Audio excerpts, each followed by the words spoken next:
Here are your lineups for the game tonight. Tracy Jones in right field for the Reds. Barry Larkin is their shortstop. Eric Davis in center field hits third. Buddy Bell at third base bats cleanup, and Dave Concepcion plays second, batting fifth. First baseman Nick Osaski hits sixth. Lloyd McClendon in left field bats seventh. Terry McGriff will catch. He'll hit eighth. And Guy Hoffman will do the pitching. He's 9-9 for the year, a 4.27 earned run average. For Atlanta, Dion James leads it off. Dion will be in left field. Albert Hall in center field. Gerald Perry will play first base. Dale Murphy is in right field, and Ozzie Virgil bats fifth and does the catching. Ken Oberkfell at third base hits sixth. Jeff Blauser will play shortstop and will bat seventh. Glenn Hubbard at second base hits eighth. And Tom Glavine will do the pitching. He is 1-3 for the year, an earned run average of 7 since coming up from the Braves Richmond Farm Club. Your umpires: behind the plate, Steve Ripley, Dana DeMuth at first base, John McSherry at second, and Frank Pulley will call the plays at third. The umpires are in their positions. The meeting at home plate has been held, and now we await the Braves taking the field. And the Braves take the field right now. Some of the other sports news of the day: Gene Upshaw, the executive director of the NFL Players Association, expected to make a new proposal when contract talks with NFL management resumes tomorrow. The Bears and Giants play Monday Night Football tonight.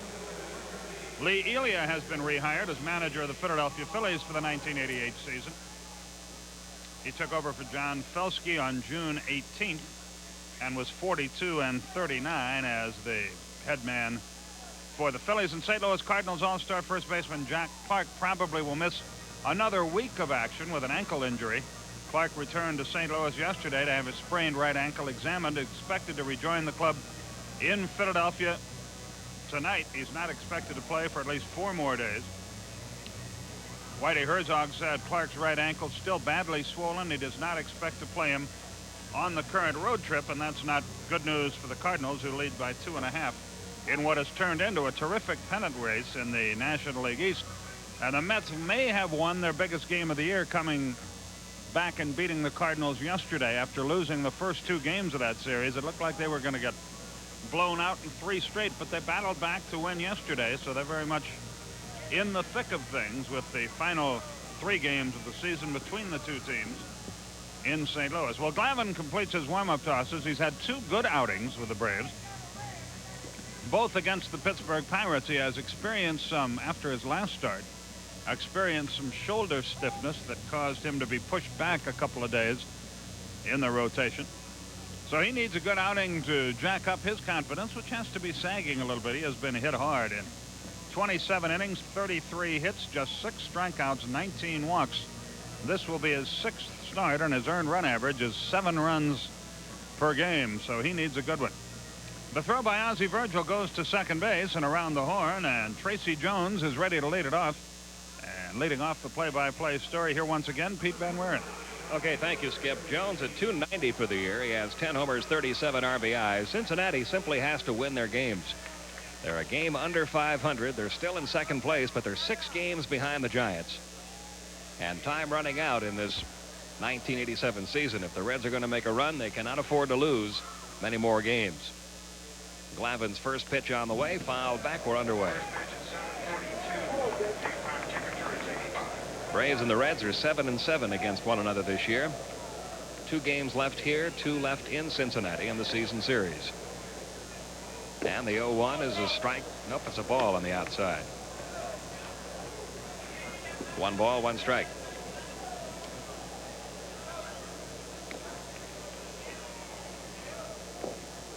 That's taken low.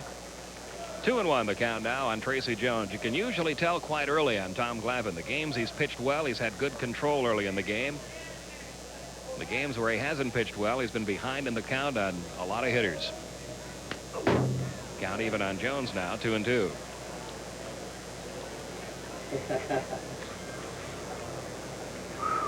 Tracy Jones has been in a season-long battle with his manager Pete Rose over getting more playing time. He's been platooned part of the year. He played every day for a little while. He wants to play every day. But he and Cal Daniels platooning right now. Still 2-2.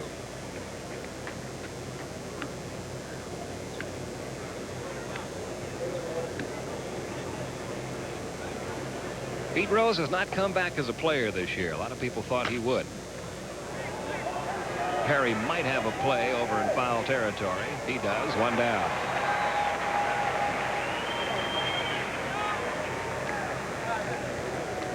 Now the shortstop, Barry Larkin. Larkin hitting .241. He has 9 homers, 33 RBIs. He's come on strong in the second half of the season. Really struggled offensively the first half. But the Reds like this kid's future. He's only 23 years old, out of the University of Michigan. And there's a good fastball in the inside corner. 0-1 the count on Larkin. Eric Davis will follow. 1-1 the count now. Glavine appears to have a little more velocity on his fastball tonight than he has in any of his previous starts.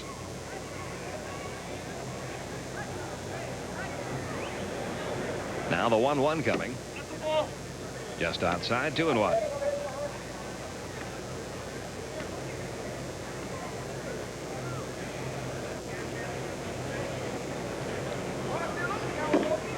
And the count goes to 3-1 now on Barry Larkin.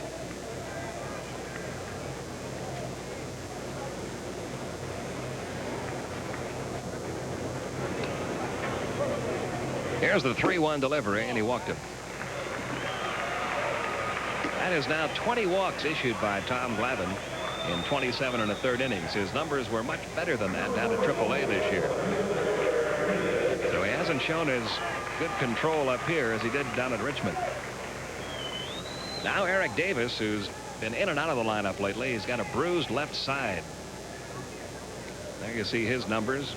Very similar year to Dale Murphy, except for a lot more stolen bases. He has 48 stolen bases. High and tight, ball 1.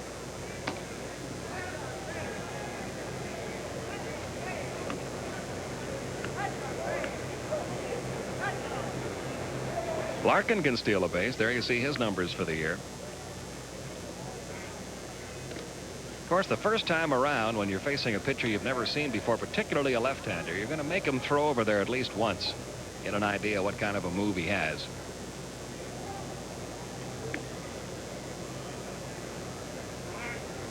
Again the throw over, and again Larkin back.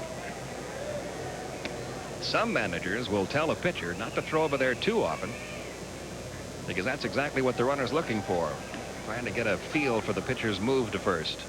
There's that glide step toward the plate, and a fastball by Davis swinging. 1-1.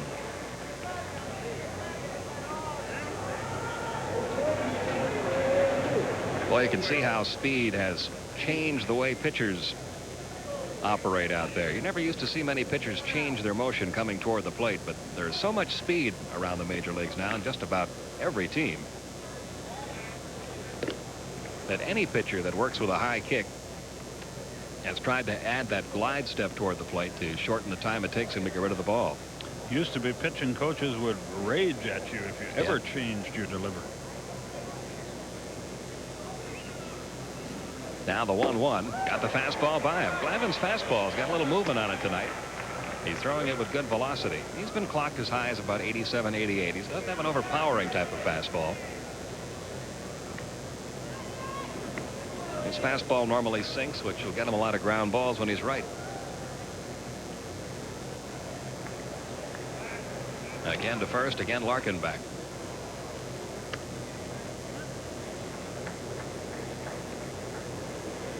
One man out.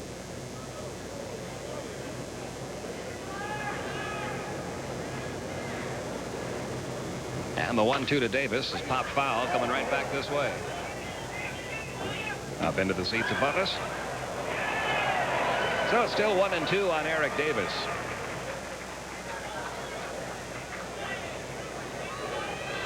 Davis, early in the year, they were talking about him having a 50 home run season, stealing 80 or 90 bases. He's not going to quite make those numbers, but he's still going to have a fine year.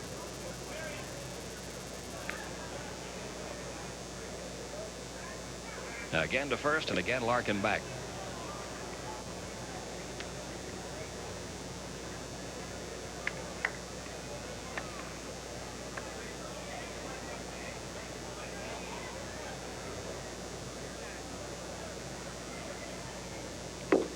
Got him. Fastball inside corner. Davis caught looking. He has now struck out 125 times this year. 2 men out. He looked back at the umpire as if to say, how can you call that a strike? But it looked like a good pitch from that replay, didn't it? That'll bring up third baseman Buddy Bell, hitting .285, 12 homers, 56 RBIs.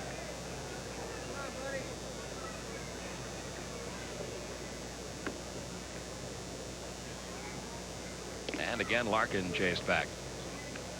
No score, just underway in the top of the first. Larkin, the runner at first, with 2 outs.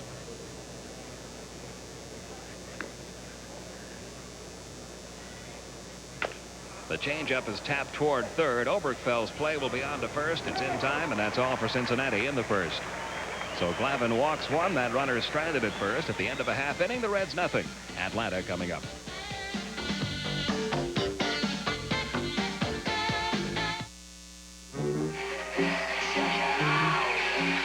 Government has released the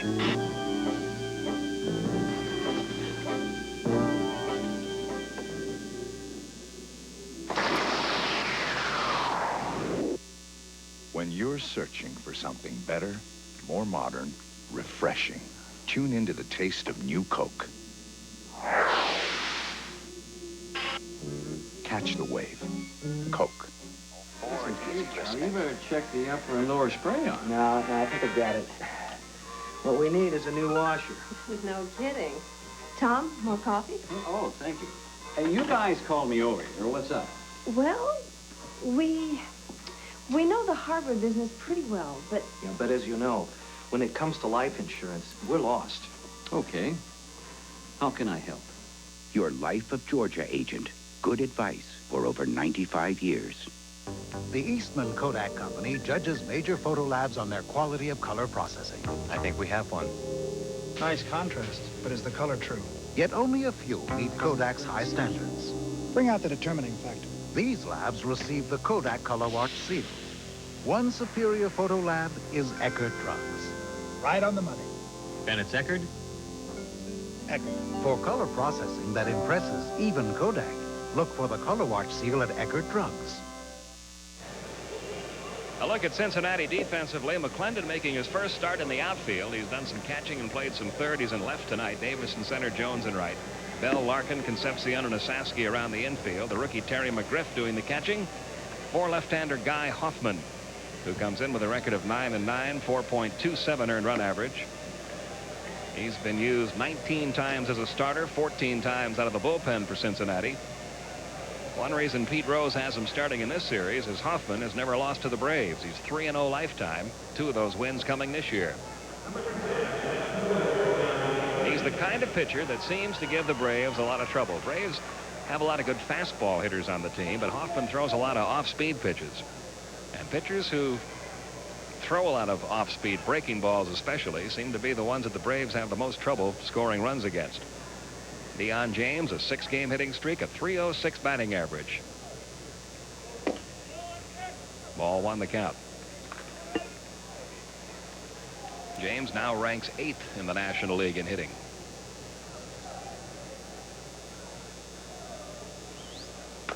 Down the left field line, but slicing foul. 1-1 now on Deion James. Normally, against a left-hander, Chuck Tanner has Albert Hall playing center field and Gary Renicky playing left. But Renicky, you'll recall, was hit on the knuckle by a pitch from Brad Havens of the Dodgers over the weekend. He's still unable to grip the bat correctly, so James and Hall both in the lineup tonight.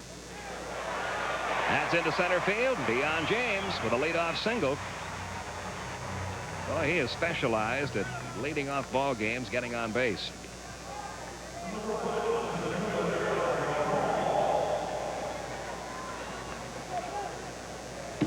Looked like a breaking ball. Deion just continues his excellent work. That's a 7-game hitting streak for Deion James, and now Albert Hall, the center fielder, batting .274. 1 homer, 17 RBIs. He was squaring, took a strike in the inside corner.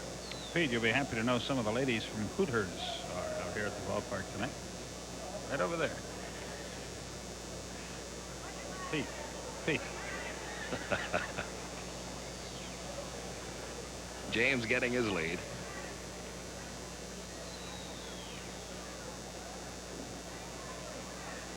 And the 0-1. There's that off-speed breaking ball we were talking about. Hall fouls it back. The count 0-2.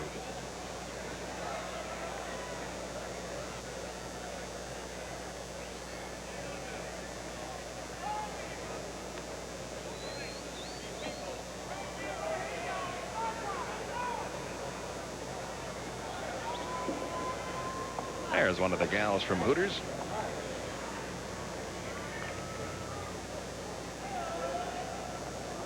There sure was.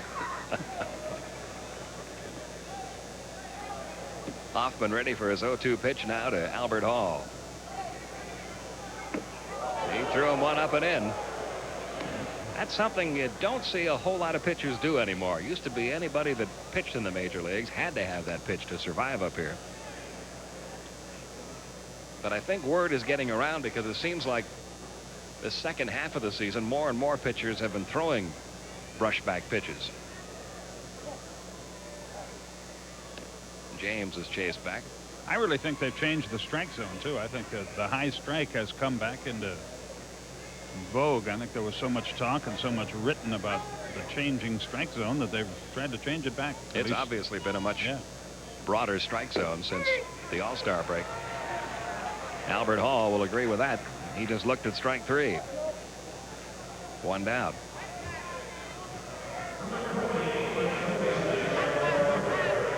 Well, this isn't a high strike. And the argument is, was it below the knee? Steve Ripley said no. That's right out of the book of how to pitch. Throw him one up and in, then throw him the same pitch down and away. Now Gerald Perry batting .271, 10 homers, 61 RBIs. No score, bottom of the first.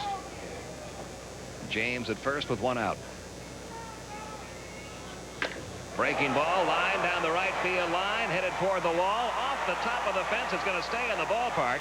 Deion James heads for third. They'll hold him up there. Gerald Perry missed a home run by no more than an inch. If that ball is 1 inch higher, it's out of here. It hit right on top of the fence and came back. His 29th double of the year. It bounced almost straight up in the air. If that bounces and lands on the other side of the fence, of course, it's a home run. Tough break for Gerald. And the yellow there does not indicate home run. That yellow strip on the top of the wall, that's just to help the umpires see whether or not the ball skims over the fence. Well, now the runners are at second and third with 1 man out for Dale Murphy. Scott Breeden, the pitching coach for the Reds, will come out and try to settle Hoffman down. Murphy hitting .294, 38 homers, 90 RBIs. He sent us a note before the game, Dale did, wanting to wish Darrell Smith a speedy recovery over at Grady Hospital.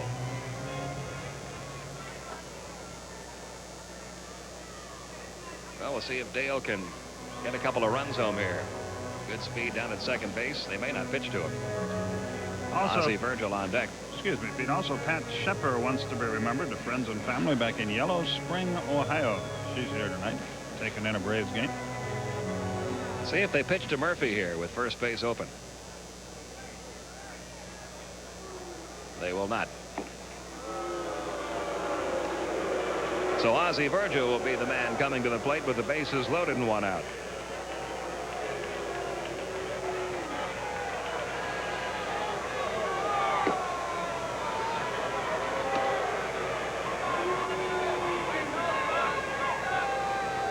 There's ball 4 to Murphy. So it's Murphy at first, Perry at second, James at third with 1 down.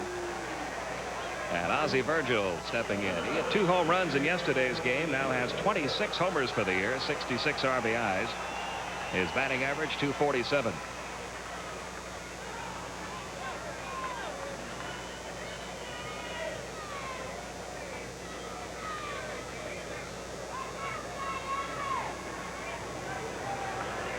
Cincinnati pitching, Skip mentioned at the outset, has not been very strong all year. Their team earned run average very close to Atlanta's. The Braves have a 4.51 ERA. The Reds at 4.37. The fastball for a strike, 0-1. Atlanta ranks last in the league in team earned run average. Cincinnati is 10th. And usually when your pitching doesn't come through, you find it very hard to stay in contention. So the Reds have surprised a lot of people, staying as close as they have with their pitching problems. Out of play, the count 0-2.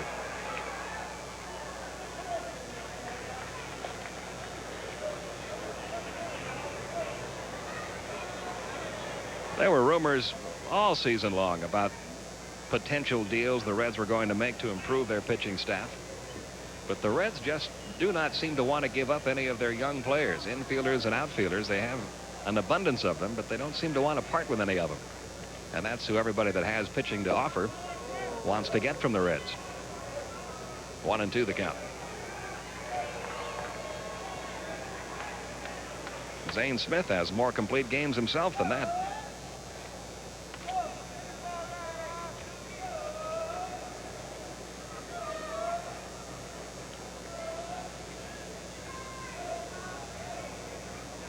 Here's the 1-2, just missing outside, 2-2. What makes the Reds' plight perhaps more severe is that the Giants have been so active. They got Don Robinson, they got Rick Russell, that made a lot of moves down the stretch to try to help their club. Well, Cincinnati did pick up one pitcher, Dennis Rasmussen, but they gave up a pitcher, Bill Gullickson, so to get him. That's sort of a wash, and other than that, they have done nothing. Now the 2-2. That didn't miss by much. They asked for help from first base umpire Dana DeMuth. He says no swing. And it's a full count now, 3-2 on Virgil. Looked like a pretty good pitch anyway. Let's see. Ooh, that's strike 3, folks. At third is Deion James. Gerald Perry at second. Dale Murphy at first. One out. Braves trying to get on the board first here in the bottom of the first. And a payoff pitch to Virgil is drilled toward third, caught by Bell, and Deion James scampers back. That's a tough break. The ball was hit hard, but right at Buddy Bell. He's one of the best fielders in the business, though. This wasn't a tough play, really. Not for him. 2 down. And another angle.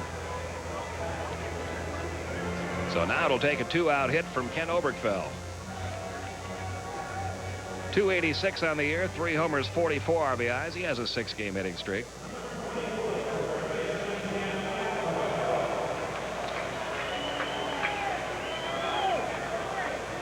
Obie talking the other day about how difficult it can be when you're out of contention to get yourself pumped up for each and every ball game. He tries to do it by setting a personal goal. He wants to hit 290. He wants to drive in 50 runs this year. Right now he's at 286 with 44 RBIs. That gives him something individually to shoot for, and he has a chance to add to that RBI total here if he can deliver a 2-out hit. Another way to psych yourself up is to look at that deposit slip from your paycheck. That helps. 1-1.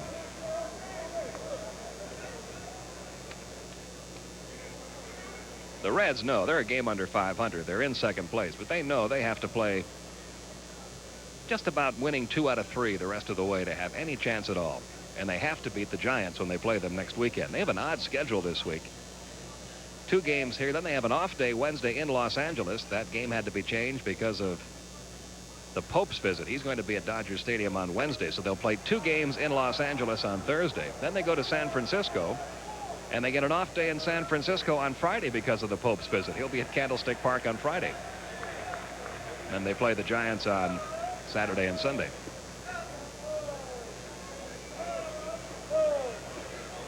Never heard of a team being poped out before. Twice in a week. Pooped out, yes, but not poped out. 1 ball, 2 strikes on Oberkfell. Right down the middle with a fastball, and the Braves leave him loaded. We have completed 1 with no score.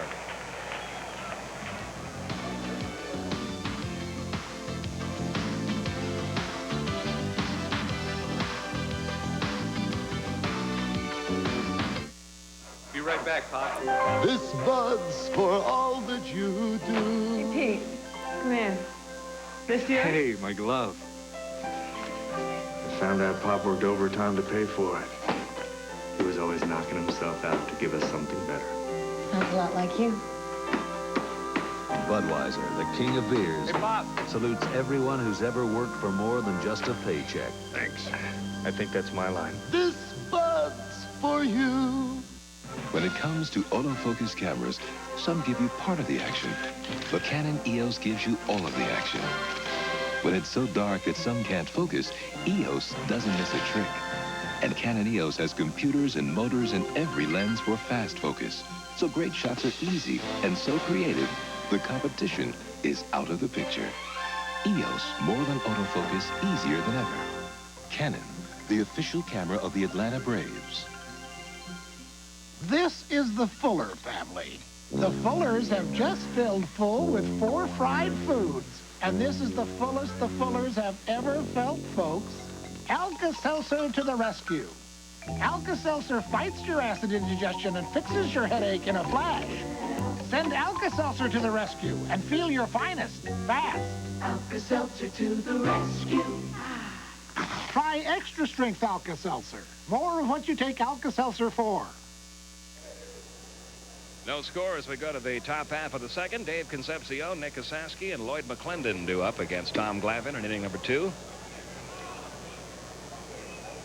Dunwoody Senior Night. The senior class from Dunwoody High School on hand. Their marching band entertained before the game.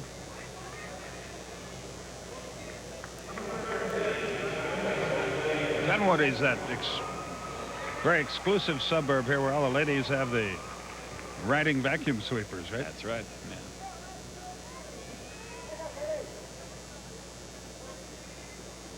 Concepcion has played all over this year. First, second, short, and third. He's having a good year. 307, 1 homer, 27 RBIs in limited play. But he's the kind of player that Pete Rose likes to have in that lineup. Down the stretch.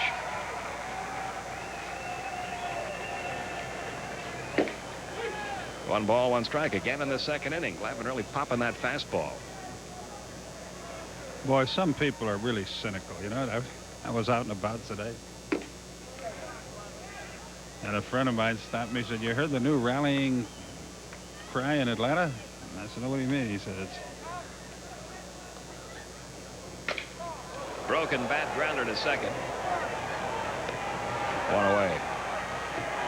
Anyway, he claims the new rallying cry is "Go Falcons and take the Braves with you." Yeah, the Braves having a long season, and so are the Falcons, even though it's only a week old. There's Nick Osaski, 259, 19 homers, 49 RBIs.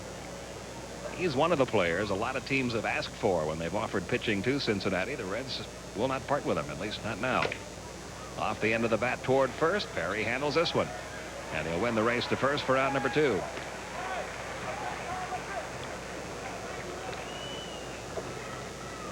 Now Lloyd McClendon, who's playing left field, his first start in the outfield this year. He's been a backup catcher. He's played a little third, hitting just 200, 1 homer, 8 RBIs.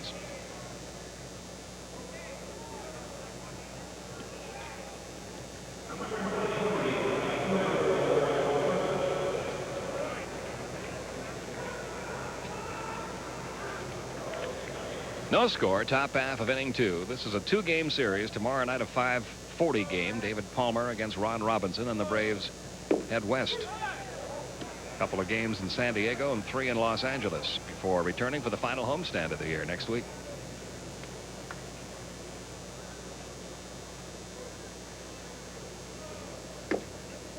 The let-up missing, and the count even. 1 ball, 1 strike, and Lloyd McClendon.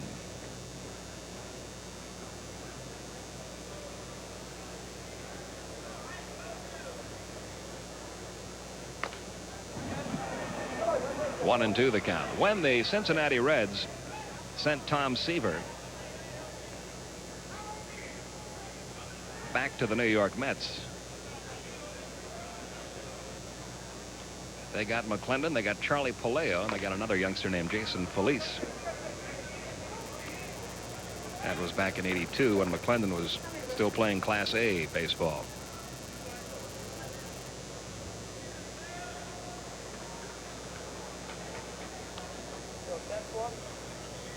Here's the 1-2 pitch. Just missing 2-2. Speaking of minor league baseball, Bruce Baldwin, general manager of the Richmond Braves, here tonight. I want to congratulate him and his staff. Richmond finished in last place in the International League, and they were out of it early. But they drew over 330,000 fans, the first time in International League history that a last place team has drawn over 300,000. That's a pretty nice accomplishment. That's a beautiful new ballpark. It really is. Down there, isn't it? It really is a gorgeous place.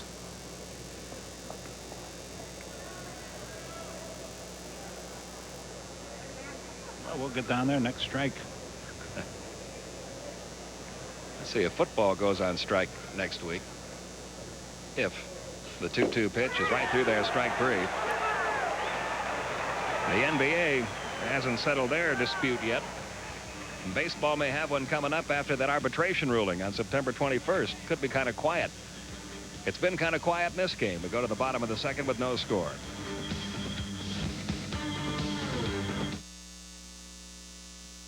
Here's to the winners, those who move mountains. Here's to the miracles they make us see. Holiday Inn salutes the people who go the distance and then some. To all the people who still believe in dreams and in themselves. Here's to the winners, all of us can be. Holiday Inn welcomes and reminds you, if you're a winner, we're on your way. Well, well, fancy this. Faucets, so fabulous, they appear to cost a fortune, but don't. For these are Price Pfister faucets. Far more than pretty faces. They're forged with a heart of solid brass, so you'll discover they're very fuss-free. All this at prices that make them a find, a real find. So do yourself a favor. Get a Price Pfister, the fabulous faucet with a funny name. Husky, born to work, bred to last. Pound for pound, nothing works like a Husky. The Husqvarna chainsaw, they call it Husky. Raw power and lightweight make it the professional's choice. It won't let you down. Nothing works like a Husky.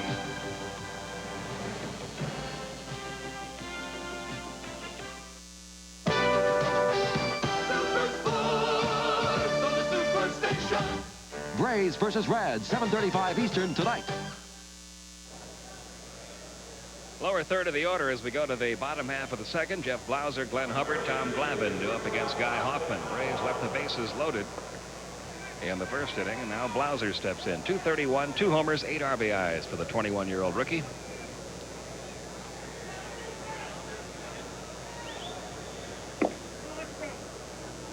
Ball 1 low. There was a report today, Pete, that one of the New York papers reported that the networks are trying to get the colleges to move some games to Sunday just in case. I thought they were going to play with free agents. Well, maybe they are, but they're wanting the colleges to move to Sunday. But of course, college football is not a business. They're not interested in monetary considerations, so you know that won't happen. Yeah. Here's the 2-0. Foul tipped into the glove of McGriff. And the count 2-1. Well, if all those sports go on strike, it'll be time to make my move with moto ball. Rev up the cycles. Here's the 2-1 pitch. Curveball in for a strike. 2-2. I wonder what a moto ball would be like if it was played by Hooters girls. That'd be a great sport.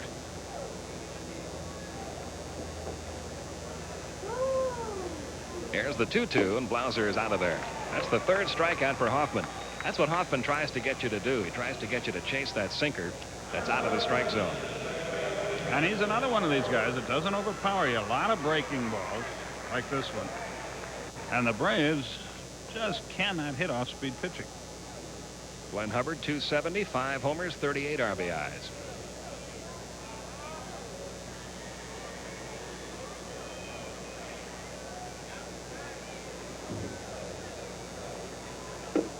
Ball 1 the count. No score, bottom half of inning 2. The Giants tonight are playing at home against... Oh. I'm talking about the San Francisco Giants. They play at home against the San Diego Padres. That'll be a late start. Houston still barely alive, 6.5 games out. They're in Los Angeles tonight. Nolan Ryan against Sean Hilligus. It'll be Ed Whitson against Mike Krukow in the Padre Giants game. Mets are playing at home against the Cubs. Montreal's at Pittsburgh. St. Louis at Philadelphia.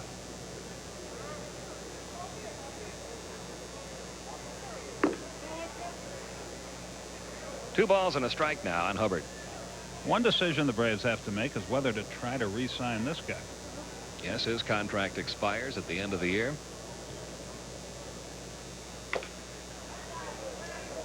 That makes it 2-2. I think that's why you kept reading rumors all summer that he was about to be traded, particularly midway through the season. Hubbard, a free agent, he'd be eligible to sign with any club if the clubs go after free agents this year. And Glenn can see all the middle infielders the Braves have. He knows what the situation is. He might want to look around at the end of the year. He's out of there, and that off-speed breaking ball. That's 4 strikeouts for Guy Hoffman. Out number 2 in the second. And again, don't want to belabor the point, but you don't have to throw 95 miles an hour to get strikeouts if you know what you're doing. Hubbard took a shot at right field, simply missed it. That wasn't that good a pitch, really, except for the change of speeds on it. He got it up, but got him out. Tom Glavine hitting 111 in his brief major league career.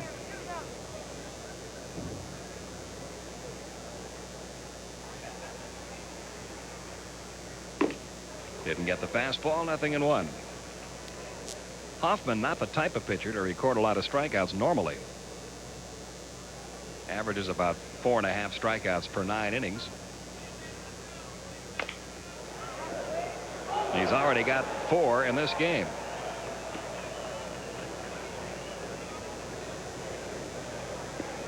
And the count 0-2 on Glavine. I think he smoked our security guard with that foul ball. Hoffman strikes out the side. 5 strikeouts in the first 2 innings for Guy Hoffman. After 2 complete, no score.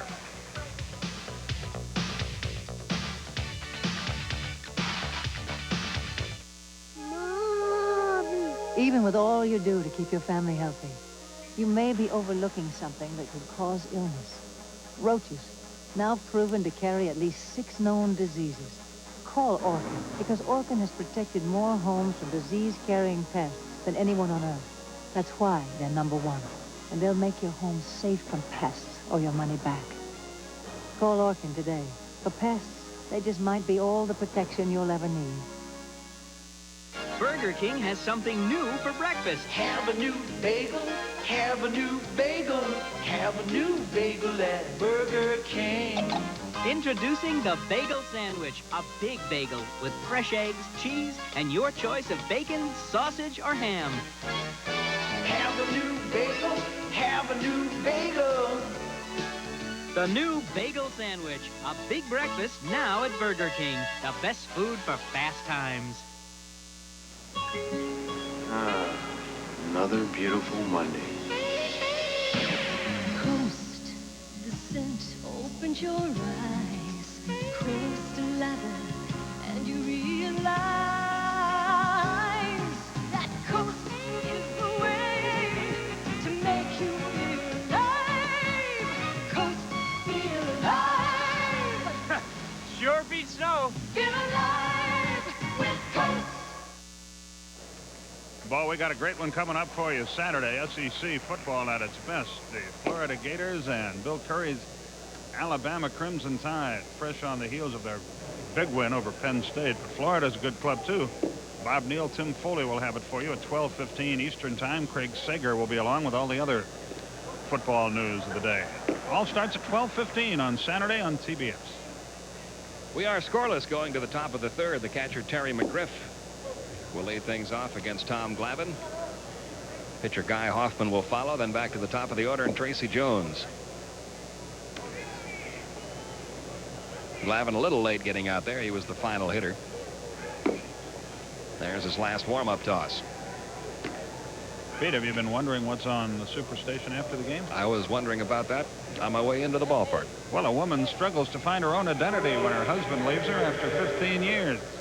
Breaking Up is the name of the movie with Lee Remick. I don't know who plays the husband, but what a fool. Here's Terry McGriff, 306, 1 homer, 4 RBIs in limited play with the Reds. He spent most of the year at Nashville, where he hit .272. And on one pitch, he is thrown out short to first.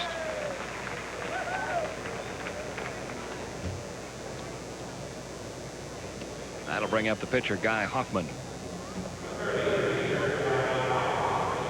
Hoffman hitting 103, no homers, 5 RBIs.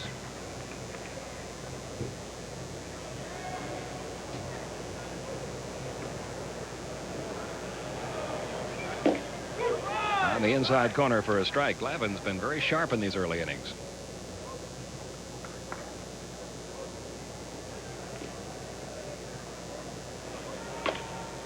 Another ground ball. Hubbard handles this one. 2 down quickly in the third.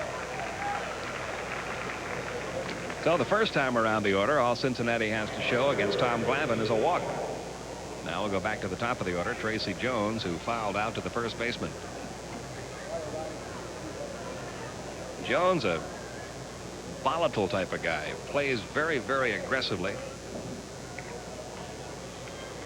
He's had a couple of run-ins this year with his own manager, Pete Rose. He was involved in an earlier fracas against the Braves.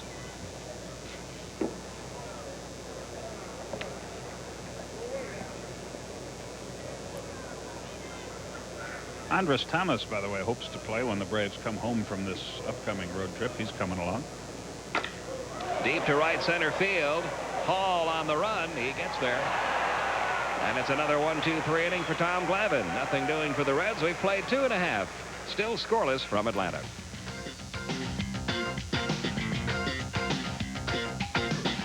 When the sun goes down, it's gonna light up the night. Silver label, red ribbon, a taste that's right. Gonna light up the night. Michelob Light. Gonna light up the night. Light up the night. Michelob Light. Gonna light up the night. Light up the night. When it comes to autofocus cameras, some give you part of the action, but Canon EOS gives you all of the action. When it's so dark that some can't focus, EOS doesn't miss a trick. And Canon EOS has computers and motors in every lens for fast focus. So great shots are easy and so creative, the competition is out of the picture. EOS, more than autofocus, easier than ever. Canon, the official camera of the Atlanta Braves. Hey, have you got a match? What I mean is, if you match your Superstation channel number to the uniform of an Atlanta Brave, you could win this Jeep Comanche and an Atlanta Braves uniform. Watch Braves baseball on the Superstation. Send us a postcard with your name, age, address, and the name of the Brave whose uniform number matches your Superstation channel number. If no Brave matches, just send us your Superstation channel number to enter. Watch the Braves match your Superstation channel number and win! This portion of Atlanta Braves baseball is brought to you by Budweiser, Beechwood Age for that clean, crisp taste. This Bud's for you. And by California Raisins. Enter the Name the Raisins contest at your local grocer.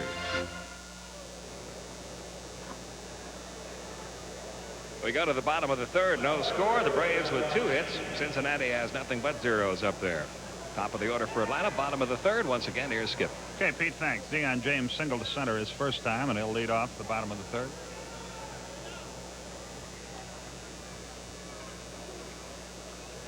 Guy Hoffman goes to work. Big, slow curve right over his head. 1 ball, no strike. The Mets lead the Cubs 1-0 after 2 tonight. Scott Sanderson against Rick Aguilera. Cardinals lead Philadelphia 1-0 after 2.5. Joe McGrain against Shane Raleigh. Montreal 2-1 over the Pirates after 2. Dennis Martinez against that kid Palacios. The other action later. Almost hit him again. In fact, did hit him. Just grazed him. Strange. James is at first with nobody out. Trying to throw curveballs to Dion, and 2 of them got away. The second one just backed up. Just grazed the belt buckle as it went by.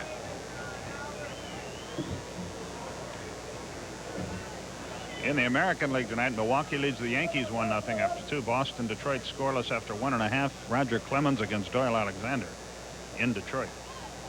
Baltimore and Toronto were scoreless, but in the bottom of the second, Toronto. Albert Hall is the batter, and he foul tips the first pitch. Witt has hit a solo homer, his 15th. Lance Mullenix, a 2-run homer, his 9th. Lloyd Mosby, a 2-run homer, his 23rd.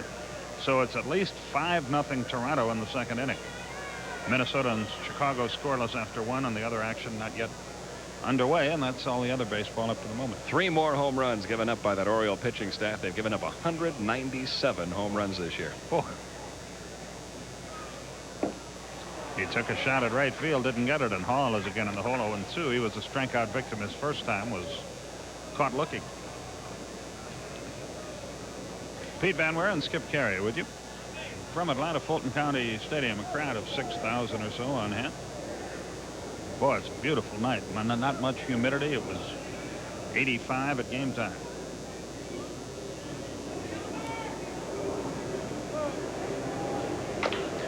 Double play ball, maybe. Larkin up. 1 there. Safe at first. Hall just did beat the ref. He didn't hit it quite hard enough to allow Larkin and Concepcion to turn it over. Runner at first, 1 out. That's all there was to it. The ball wasn't hit hard enough to get the double play. Concepcion gets rid of it in good shape here. Gets plenty on the throw. Hall just beats it. So Albert might do some running. Gerald Perry missed a home run by an inch his first time when he cracked one off the top of the right field wall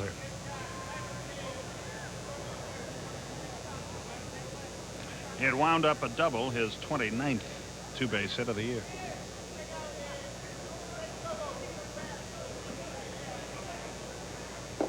Gerald looks like he may have spread himself out in the batter's box a little more than was the case earlier this year.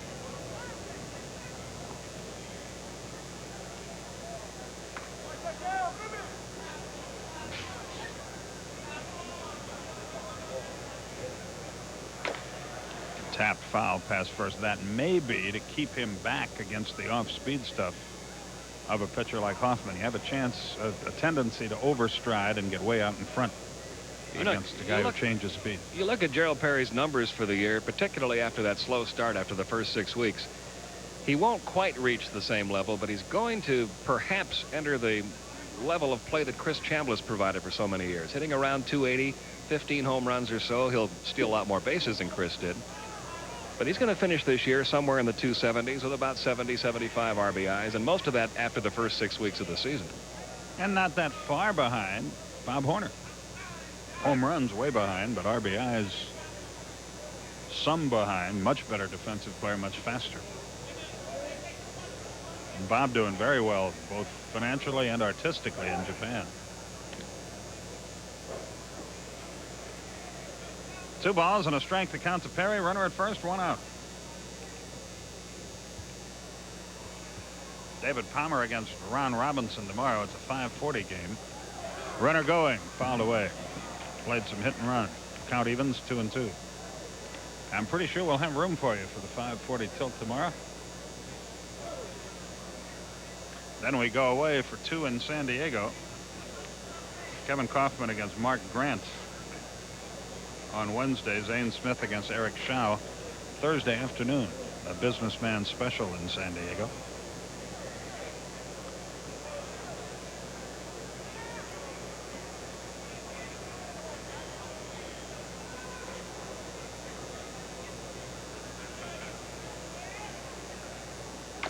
Didn't mean to. Back to the mound. Hoffman's only play will be to first.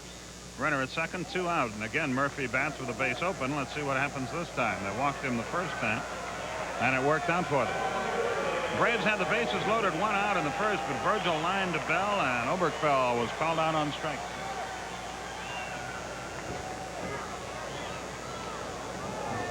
McGriff looks into the dugout where Pete Rose is conducting the proceedings. And this time they are going to pitch to him. I don't know how much they'll challenge him. We'll find out together. Hot shot, base hit, Braves lead. Well, they had the base open, and they chose to pitch to him, and it didn't work. And it's 1-0 Atlanta. Dale's 91st RBI, and he beat the shift. Hit it right where the second baseman normally plays, and drove in a run.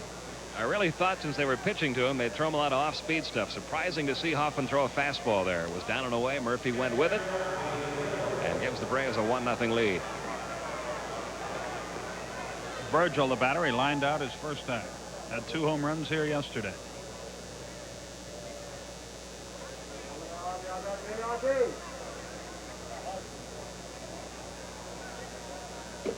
Slow curve, just missed outside. 1 ball, no strikes.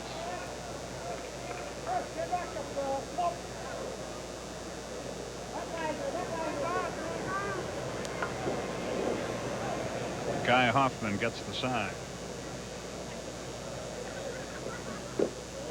He's upstairs. 2-0. Oberkfell will be next. There are 2 out in the inning, but the Braves have pushed across the game's first run.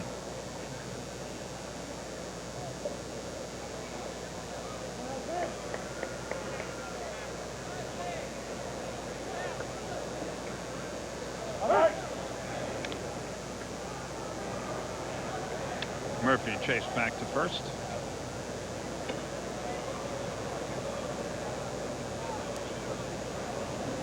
Virgil will doubtless have the green light here. But the pitch is low. It's 3-0, and he might be swinging again. A left-hand hitter is next. Murphy won't be running now with a 3-0 count, 2 out in the inning. And he won't be running now either. He'll be walking down to second as Virgil walks to first. Second walk for Hoffman. Here's Oberkfell.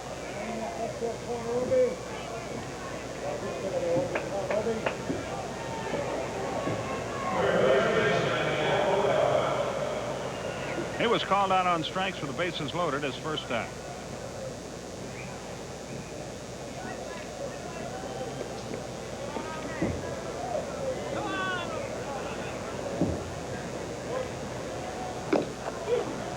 Well, that was a tie, but it's called a strike. There's that high strike we were talking about that was non-existent the first half of the year. Boy, they got some pitchers that have pitched in some games in this club. Frank Williams in 75 games. Robinson in 45, and half the year a reliever, now a starter. Ground ball to second. That should end the inning. Concepcion throws him out, and that's that for Atlanta in the third. But the Braves get a run on 1 hit. No errors were charged, and a couple of runners were left. At the end of 3 complete, Atlanta 1, Cincinnati 0. Bye-bye. Being a big brother taught me responsibility real fast. I take my little sister to ballet, music lessons. I watched her grow up. And boy, the questions she had. I didn't have all the answers, but I was there. Maybe that's why I enjoy being a Delta Redcoat. I get a great feeling out of helping people. Only now, I take my daughter to ballet. Delta gets you there. We get you there with care. Pennzoil's giving away 20 new Jeep Comanche 4x4 sport trucks. And with a Comanche, there's no telling where you'll end up. Plus, Pennzoil's giving $3 a case or 20 cents a quart back in rebates. To enter, mail in the rebate entry form that's on every bottle of quality Pennzoil motor oil. Or look for this display for details. The Pennzoil Comanche 4x4 giveaway. With quality Pennzoil and the Jeep Comanche, there's no telling where you'll end up. Another beautiful Monday. Coast, the scent opens your eyes. Coast a ladder, and you realize that coast is the way to make you feel alive. Coast, feel alive. Sure beats snow. Feel alive with Coast. This telecast is authorized under broadcasting rights granted by the Atlanta National League Baseball Club, intended solely for the entertainment of our audience. Any publication, rebroadcast, retransmission or other use of the pictures, descriptions, or accounts of this game without the express written consent of the Atlanta National League Baseball Club is prohibited. And Barry Larkin will lead off the 4th inning. Braves on top 1-0. We have played 3. Larkin, Davis, and Bell will be the first 3 for Cincinnati. Larkin at .241 with 9 homers. He's driven in 33 runs.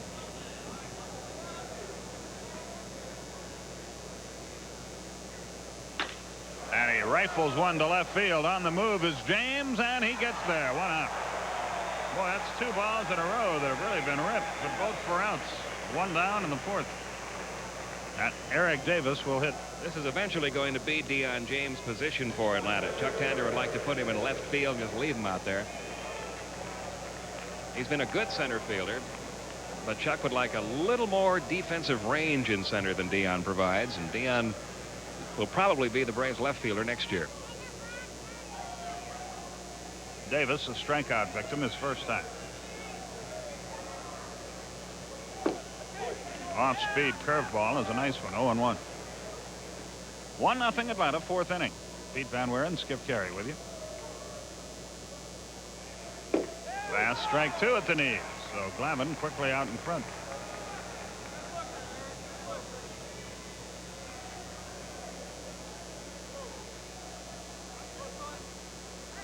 His 0-2. Pop foul back and out of play. Into the upper deck.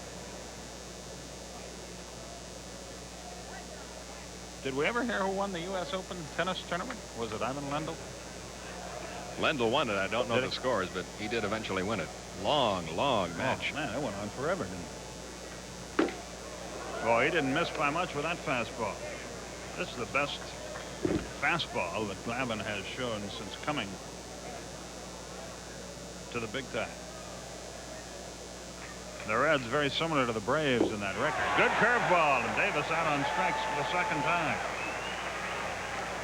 3rd strikeout for Glavine, and he had only 6 in 27 innings coming in. Glavine shows a very sharp breaking curve. That means he's got that good tight spin working on it. That has not always been the case in the games he's pitched with the Braves since coming up. Here's Buddy Bell. This low with a fastball. 1 ball, no strikes. Bell bounced to Ken Oberkfell his first time.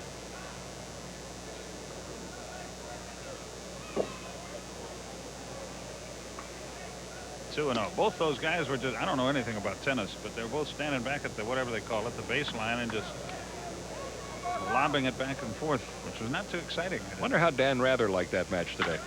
There's a drive, deep left field, and we have got a tie game.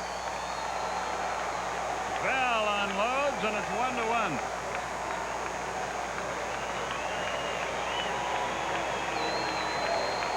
His 13th homer, his 57th RBI.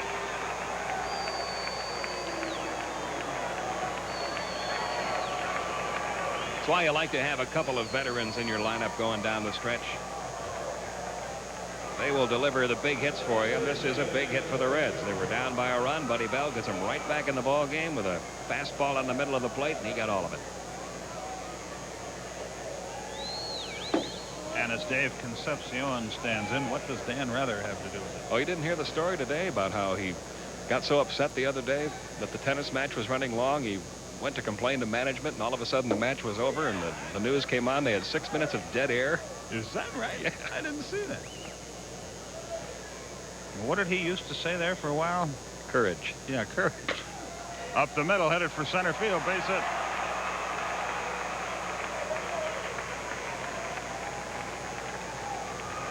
So the second time around, things have not been quite as pleasant for Mr. Glavine. Here's Nick Osaski.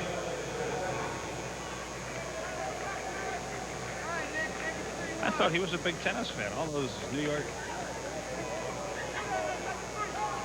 Oh, well. That is not a comforting statistic for Tom Glavine as he deals to Osaski. 1 ball, no strikes. Why didn't Connie Chung or somebody just run in there and start doing the news? If Alexander Haig would have been there, he would have done it. That foul down the third base line. It's 1-1.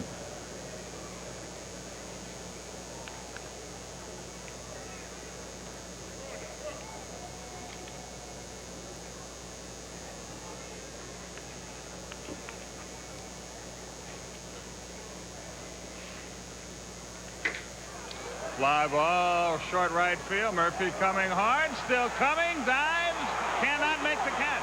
The runner is around third and holds there, and if he'd have kept running, he might have scored. Concepcion was looking back and watching the developments in right field instead of running, and it may have cost the Reds a run. It'll go for as a hit, of course. Well, the outfield plays deep all the way around against Osaski, and a little Texas League fly ball like this. A long run. Murphy got there, but it hit off the heel of his glove. He came in actually a little too far. But when you're going full tilt like that, it's tough to slow down. See if he's all right out there. Lloyd McClendon is the batter with runners at second and third. A base hit would mean 2 more. Fastball missed inside. 1 ball, no strike.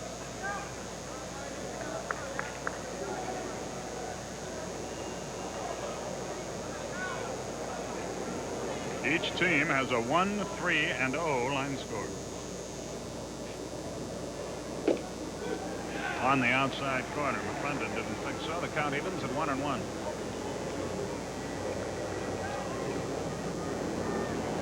McClendon out of Gary, Indiana. Lives in Boulder, Colorado.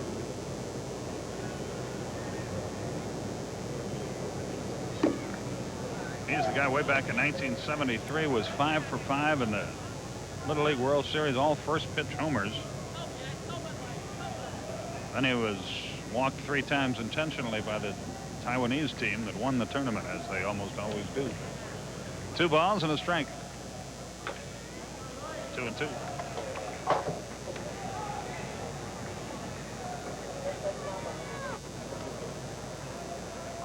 It would be interesting to see what it is that Taiwan does with their Little League program that makes those players so much better, seemingly, than others. One thing I've heard is that Taiwanese mature at a very early age, so that a youngster at that age, strike 3 called, the inning is over, is about as mature as he's going to get. McClendon argues, but it looked like a good pitch again. And that's 4 strikeouts for Glavine, but the Reds tie the game on the Bell homer.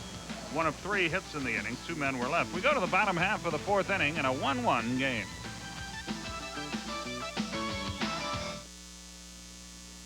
Are you paying too much or your rates too high? Leave it to the good hands, people. Does your insurance bill make you want to cry? If you're not happy with your insurance bill, join the more than 6 million families who enjoy solid Allstate homeowners protection at sensible Allstate rates. So shake those blues and save some dough. Give us a call, cause our rates are low. Leave it to the good hands, people. You're in good hands with Allstate. A member of the Sears Financial Network. In these days of microcomponent technology, you can find office copiers that do almost anything. Some duplex, sort, automatically reduce and enlarge. Can I use your copier? It's down again. Try 23. Thanks. Some collate and margin shift. Is your copier working? Sorry. Terrific. But at Rico, we found that the most popular feature our copiers deliver is that our copiers deliver. Rico, copiers built to work and work and work. When I need to rent a car, I call Ugly Duckling. You know, you really can save a buck when you rent a duck from Ugly Duckling Rent-A-Car. Call toll-free for location near you. Introducing Lee Sculptured Nails. Long-lasting like luxury salon nails, but affordable because you do them at home. Lee Sculptured Nails. Affordable. But are they easy? Like nothing you've ever used before. If you can polish your nails, you can do it. Glue on an extension. No form. Brush on the overlay. Like nail polish. Smooth shape and polish. Lee Sculptured Nails are easy. And long-lasting like salon nails. Plus, they're affordable. Lee Sculptured Nails. Who else but Lee? Jeff Blauser was a strikeout victim his first time, and he leads off the bottom of the 4th. Curve high and away. 1 ball, no strikes. Well, let's see. Billy DeMars is on his way out with the Cincinnati team. The farm director is on his way out. A lot of questions about whether Bill Burgish will return as general manager. His contract expires at the end of the year. And I don't know about Pete Rose. Rumors about him, too. But Schatzy will be back. Strike called. It's 2-1.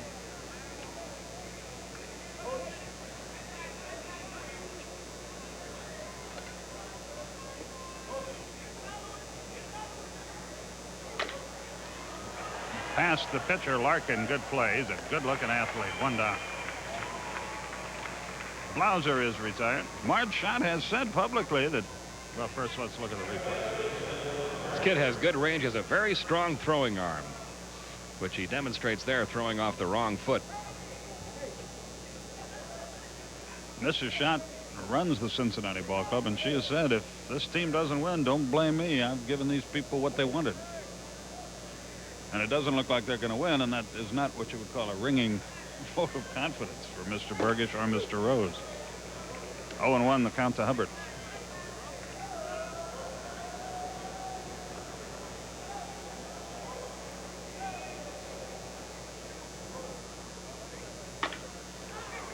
Larkin has another chance.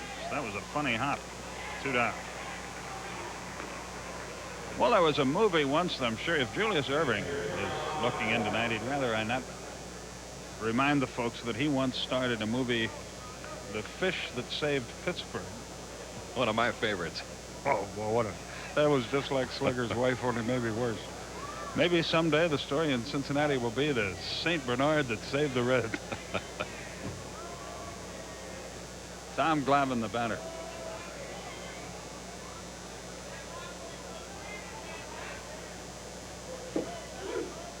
Oh, 0-1 the count.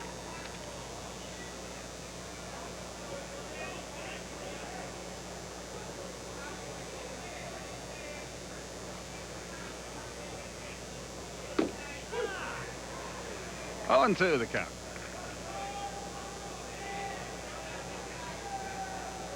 Wonder where that dog is going to be in the media guide next year. It might be on the cover again. Right on the front page. 1-2. 1-1 our score. We're in the bottom of the 4th.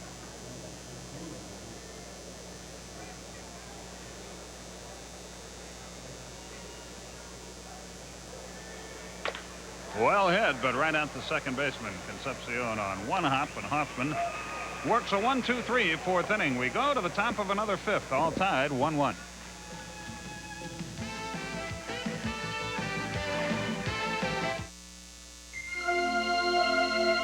With every Budweiser enjoyed, the promise endures. The promise of genuine quality. Quality you can taste. Clean, crisp, Beechwood aged Budweiser. Always certain, always satisfying. Because we know you wouldn't have it any other way. That's why this Bud's for you. Today's small cars are tougher than ever on oil. Their high compression engines not only rev high, they can run hotter than regular small car engines. Their searing heat can begin to break down an oil immediately. That's why there's Castrol, the only leading motor oil that in every grade provides maximum protection against viscosity and thermal breakdown. So use Castrol before your engine does something to get you heated up. Castrol, engineered for today's smaller cars. Freshman year, he played his heart out on this field every game as the drummer in the marching band. The rest is history. Walter Payton has always had a will to win. And he's always had a Wilson. Over 28 million adults get athlete's foot. I'm Jim Byrne. I had athlete's foot until I used NP27. It has an ingredient recommended by doctors. Look, NP27 stops the burning, itching of athlete's foot fast. NP27. Nothing's a better cure for athlete's foot.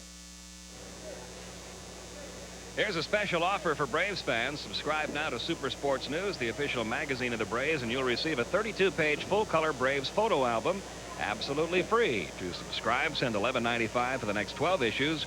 to Super Sports News, P.O. Box 89162, Atlanta, Georgia 30312. Okay, Pete, we go to the 5th inning here. And Terry McGriff will lead it off. It will be McGriff, Hoffman, and Jones for the Reds.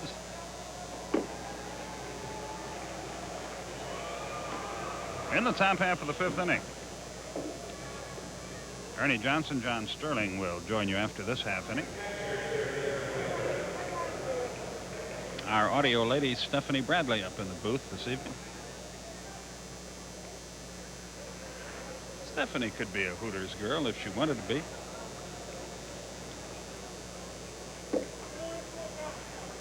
One ball, no strike.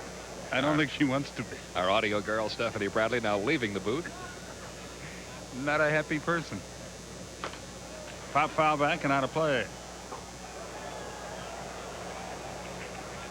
Looks a lot like Steph.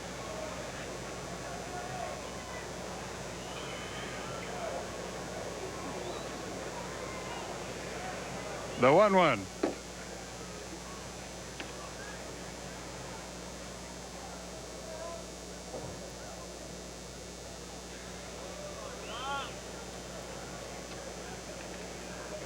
Okay, the 1-2 pitch.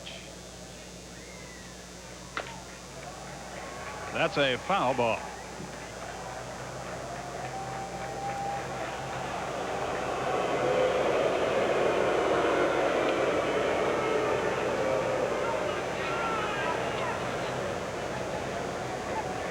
Nobody on or out in the 5th inning. That should be easy for Dale Murphy in short right field. 1 down. Tom Smith, our director tonight. Glenn Diamond, our producer. Al Galima, Carol Van Norman in charge of graphics. Stephanie Bradley, the aforementioned, is our audio director. And our associate director, Richard Croker. All of whom have left the announcers dangling in the wind again.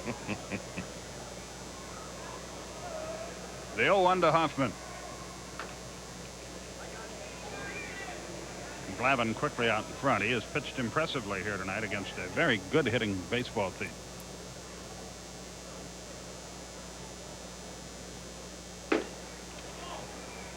A ball and 2 strikes. The top of the order, and Tracy Jones waiting to hit next. 2-2.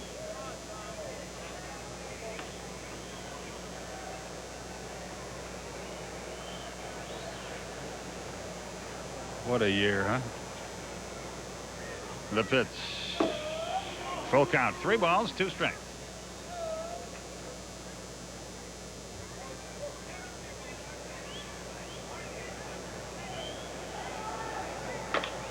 Ground ball deep short. Blauser fields. Uses that strong arm. 2 out. Hoffman gets down the line pretty well. 2 away. Tracy Jones, the batter. The Cubs have taken a 4-1 lead over the Mets there in the 3rd inning. Good shape. Ran into a number of the members of the Atlanta Hawks organization today over at the Metropolitan Golf Club. They were having their annual outing prior to getting camp underway. Saw Mike Fratello swing a golf club for the first time. Your scouting report. I'll tell you what, if he ever wants to take up that game for a living, he'd be out of his mind. Like that, huh? Strike call, 0-1. Be careful, you're talking about the Italian-American Man of the Year.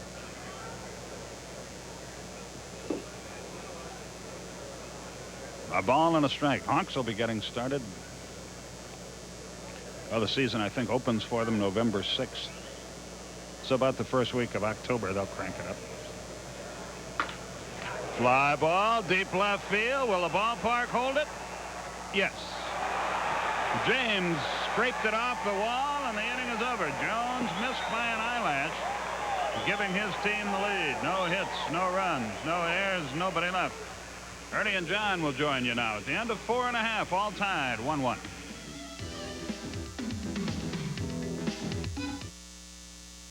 This is my lava machine. This is my lava machine. Lava liquid. In 30 years of working with my hands, I've never used a hand cleaner like it. Power of pumice in a liquid. Feel it, powering away dirt, grease, just about anything. Powering hands clean. I'm Roger Gustin. Friend, when I talk power, I know what I'm talking about. Lava, liquid or bar. Powers hands clean. Look, they're my parents, and I tell you, they're acting different. I mean, they go dancing. Herbert and Jane dancing. I know, Mother thinks it's fun. She wears eye makeup now. I don't know what's gotten into them. Whose is this? Why don't they act their age? To help them get more out of life, people are eating better. Some have found Kellogg's Product 19, 100% of 12 vitamins and minerals. Feel good about yourself. Tennis? They don't play tennis. Feel like 19 again.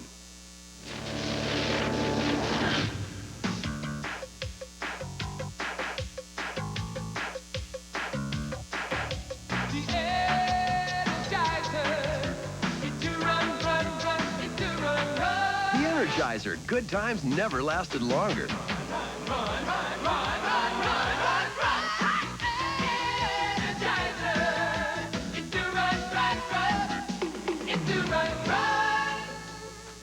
Wednesday, John Ritter takes his part-time job seriously. I got excited. Hero at Large. 8:05 Eastern on the Superstation, Wednesday night.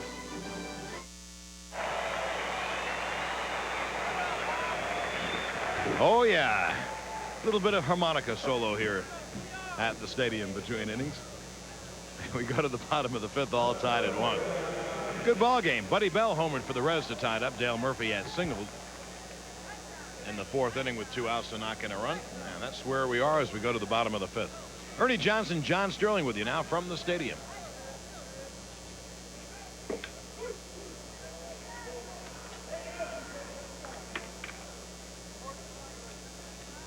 The executive vice president in charge of my headsets, Stephanie Bradley. He's doing a good job. And James behind 0-2. Stephanie, a mere shadow of her former self. More beautiful than ever. And very, very eligible. And looking. Is outside. Oh, I made her blush. Ooh.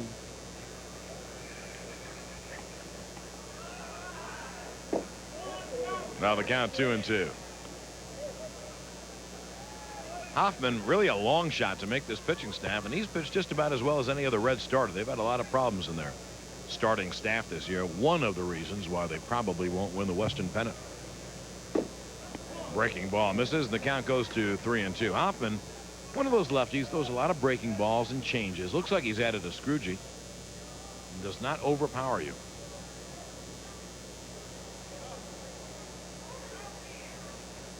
Now the 3-2. In the hole, base hit right field.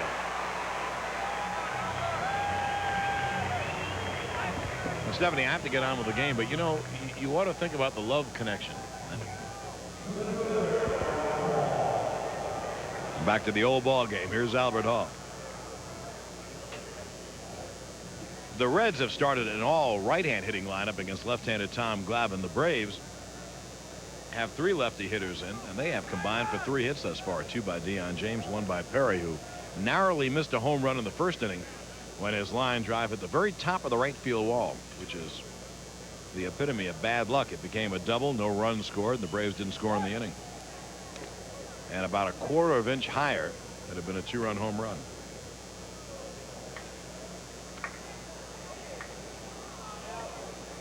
You know, Ernie, I bet the Braves thought Deion James would be a pretty good player. Bobby Cox, who made the deal, but I bet they never thought he'd be this good a player. I think he surprised a lot of people, especially with his hitting. And again, it's all kinds of pitching. James got hung up. He should have gone as McGriff dropped the ball, and it rolled behind him, but he got hung up and decided to get back to first base. Deion, as a leadoff hitter, is hitting, I guess, around 308 now with the 2 hits tonight, 309. And he has 10 homers and 52 RBIs. That's a lot for a leadoff hitter. I thought when they got him, he was a little faster. I thought he might steal 20, 25 bases. He's got 10. I thought he was a little faster, but I didn't think he was a hitter that he's shown this year, especially against left-handed pitching. He's platooned at times, But next year they might decide not to platoon him. Albert Hall fouls it off.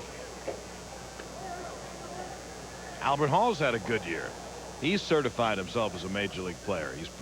He's played part-time, but he's hitting .271, and he has 22 stolen bases, and he's been to bat only 214 times. Well, I guess what we're saying is it hasn't been all minuses. There have been some pluses for the Braves this year. Perry, Hall, James, before he got hurt, Andres Thomas, Zane Smith, Tom Glavine. Those are the pluses, I think. You know, Murph has had a terrific year, but he normally does. And as they call them, the Gray Panthers on the bench have really done a good job. Simmons and Nettles. Ken Griffey will probably come off the bench next year. You see that stat. Power has either 10 or 11 wins. So Guy Hoffman, who has 9, challenging for the club lead in wins. That bounces up there. This time James goes to second base, and it should be a wild pitch.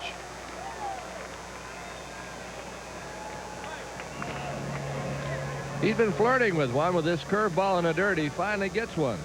A wild pitch. McGriff had handled some of the others, but that was a little tougher. Bounced away, and James easily at second.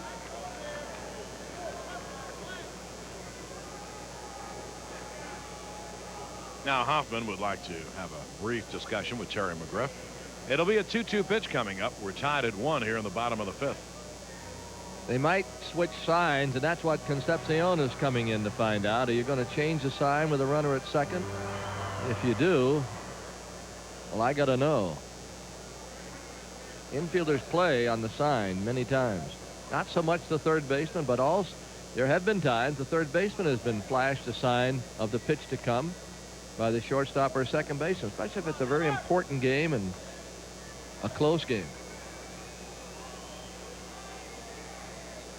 James off at second, the 2-2. Breaking ball misses, 3-2. Reds are really in a desperate spot, and so would be the Houston Astros, who have virtually the same record. They're both about 6 games behind the Giants, 6 on the loss side.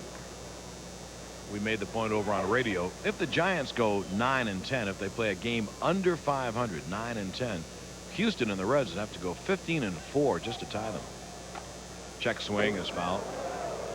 Well, that one just over Ted Turner's box. I mentioned playing on the breaking ball.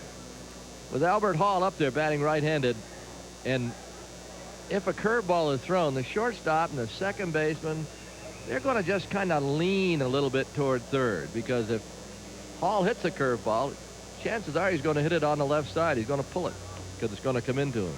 So they play on the pitch. The 3-2. That was the fastball fouled away. And we'll have another payoff pitch to Albert.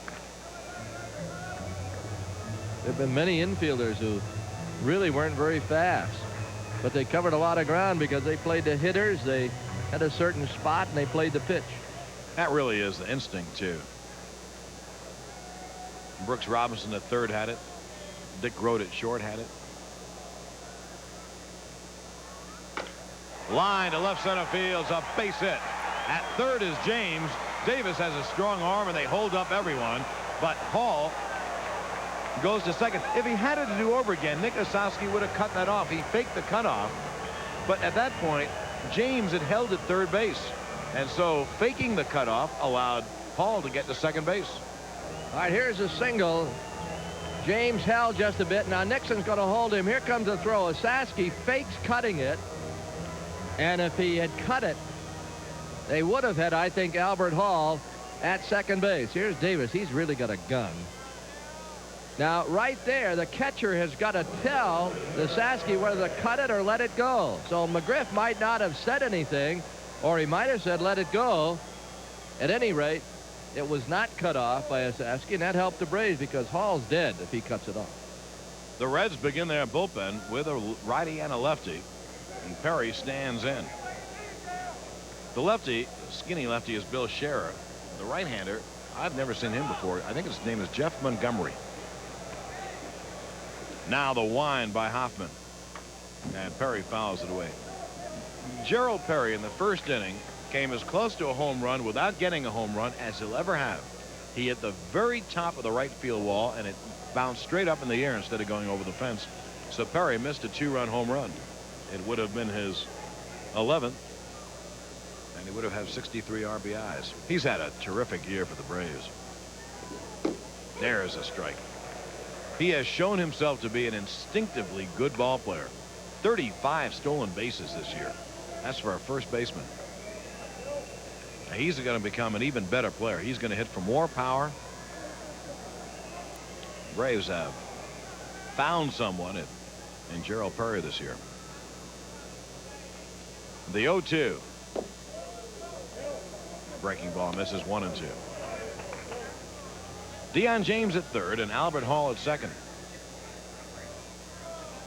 You don't know what changes the Braves are going to make in the offseason, but if they don't change some of these players, you might see these three guys batting back to back to back next year a lot. Curveball is fouled off. Perry way out ahead.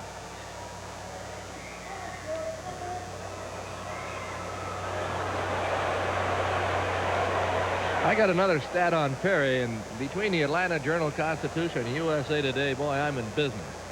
But Perry, as we know, needs 4 stolen bases to break Brett Butler's record.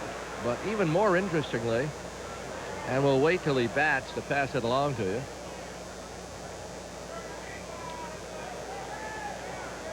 Hoffman reading for the 1-2. Foul away. In 4 years of part-time playing, Perry had 13 homers, 77 RBIs, and 24 stolen bases. This in his first full year. He has 10 homers, 61 RBIs, and 35 stolen bases. So shows you what happens when a kid gets a chance to play every day, and that's happened to Perry. And he wasn't playing every day back in April and May. He's being platooned, and then all of a sudden, Chuck Tanner said, "Hey, let's leave him in there against lefties as well as righties," and it's paid off. Now I'll tell you one more thing in a moment. Right after this pitch, runners lead second and third. Hoffman will deliver 1-2. Struck Cam out. Happens every time. Accolades. Oh, here's that's Murphy. In baseball, it happens because you come to bat so many times. A big strikeout on a breaking ball. Now Murphy with a base open. They'll probably put him on again, won't they? Well, I would, and they are. In the first inning, Murph came up in the same spot. They walked him. Hoffman went to 3-2 on Virgil, and Virgil then hit the ball as hard as you can hit it. But it went right at third baseman Buddy Bell instead of down the left field line for what would have been a bases clearing double. So Murph walks again, and the Braves will have him loaded up. That is walk number 3, but 2 of them intentionally. The right-hander, little right-hander Jeff Montgomery. The left-hander, the tall, skinny guy, is Bill Scherer. One more thing, and then we'll get off Perry and James.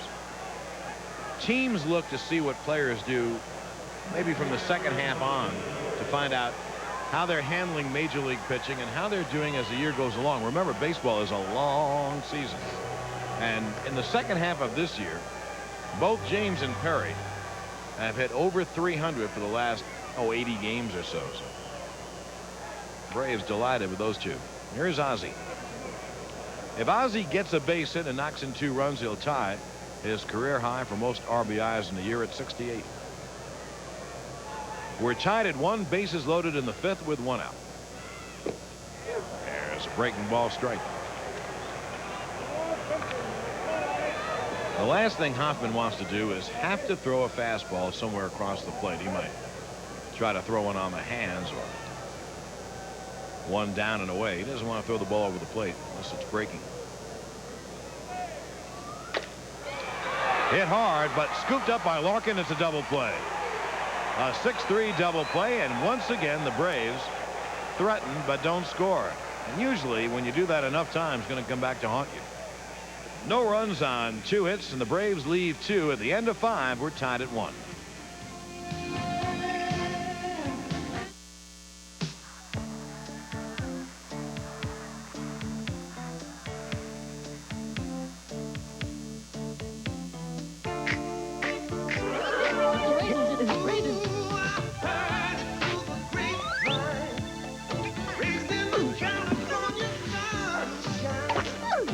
California raisins from the California vineyards. Don't you know I heard it through the grapevine? Sounds great, doesn't it?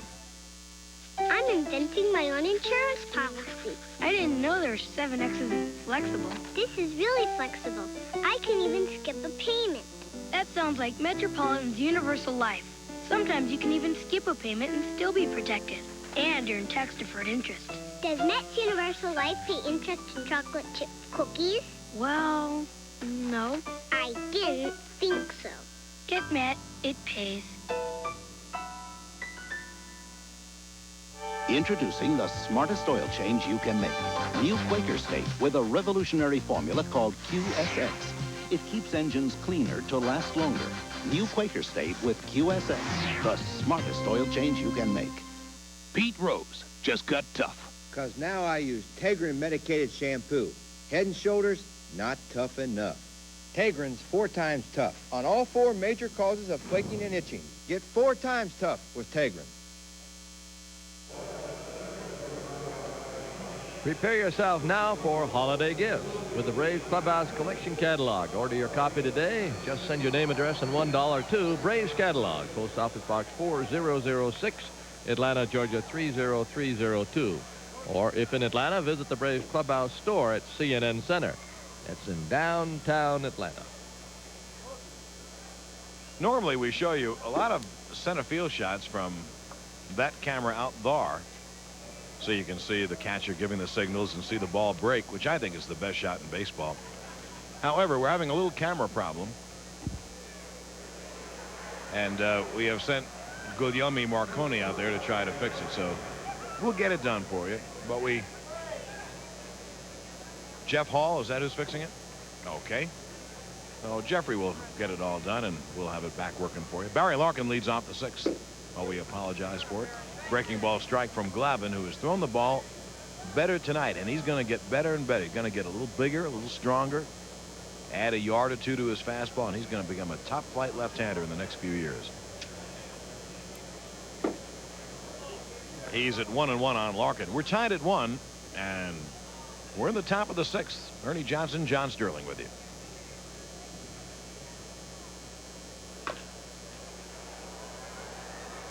Murph in right center.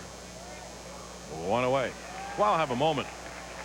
One of the gals from Delta who does such great work for the Braves, Don Carroll's uncle, is a little bit under the weather. His name is Smith Bond. He's in Athens General Hospital. Great Braves fan. And Mr. Bond, we wish you well. You get well real soon. Come on out here. Give your niece a kiss. She's a darling. And you get better real soon. Mr. Smith Bond. Here's Eric Davis. 2 pitches, 2 outs as Hubbard throws him out.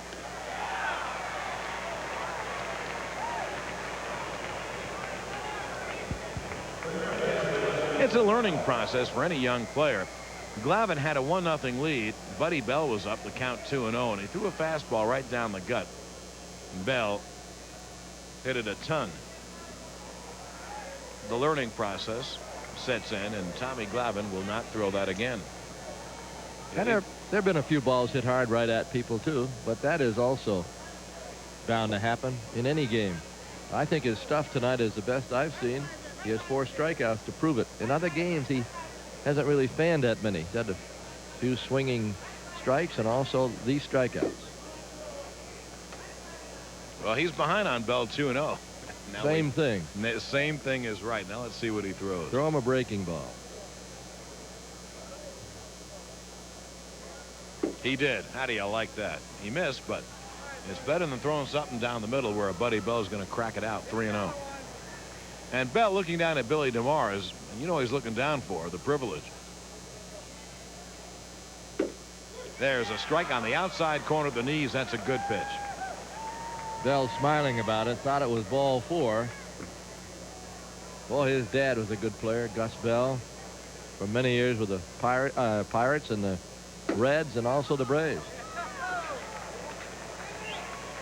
Bell draws the walk, and that's just the 2nd walk given up by Glavin, and with 2 away. Here's Davey Concepcion. Concepcion has really flourished under his buddy Pete Rose. He's playing part-time, but he's been up 246 times. He has played 3rd, short, 2nd, and 1st, and he's hitting over 300. So he's had a good year.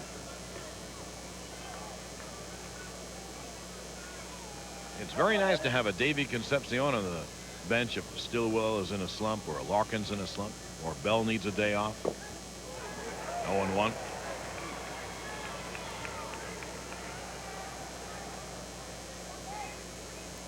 The Braves scored in the third on a 2-out single by Dale Murphy. And the Reds tied it in the fourth on a 2-out home run by Buddy Bell. That's where we are here in the top of the sixth. Bell is going. Concepcion fouls it away as they play hit and run. And the count 0-2.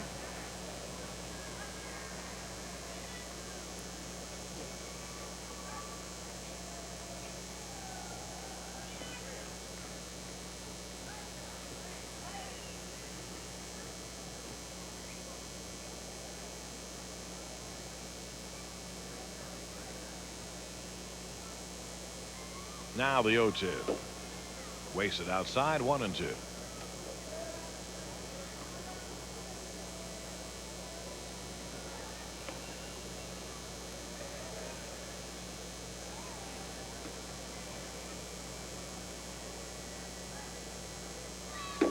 That just misses. On CNN Sports tonight at 11:30, Terry Chick and Jim Huber will have a whole bunch of sports. Ivan Lendl and Mats Wilander for the U.S. Open played about a 5-hour match. Lendl won in 4 sets, but what a struggle. They'll have all the pennant race ball games. The U.S. Open. A look back at the first week of the NFL. A lot of upsets in the NFL yesterday. Murph in right center is there on the track. And the Reds leave 1 in the top of the 6th. We've played 5.5, and we're all tied at 1.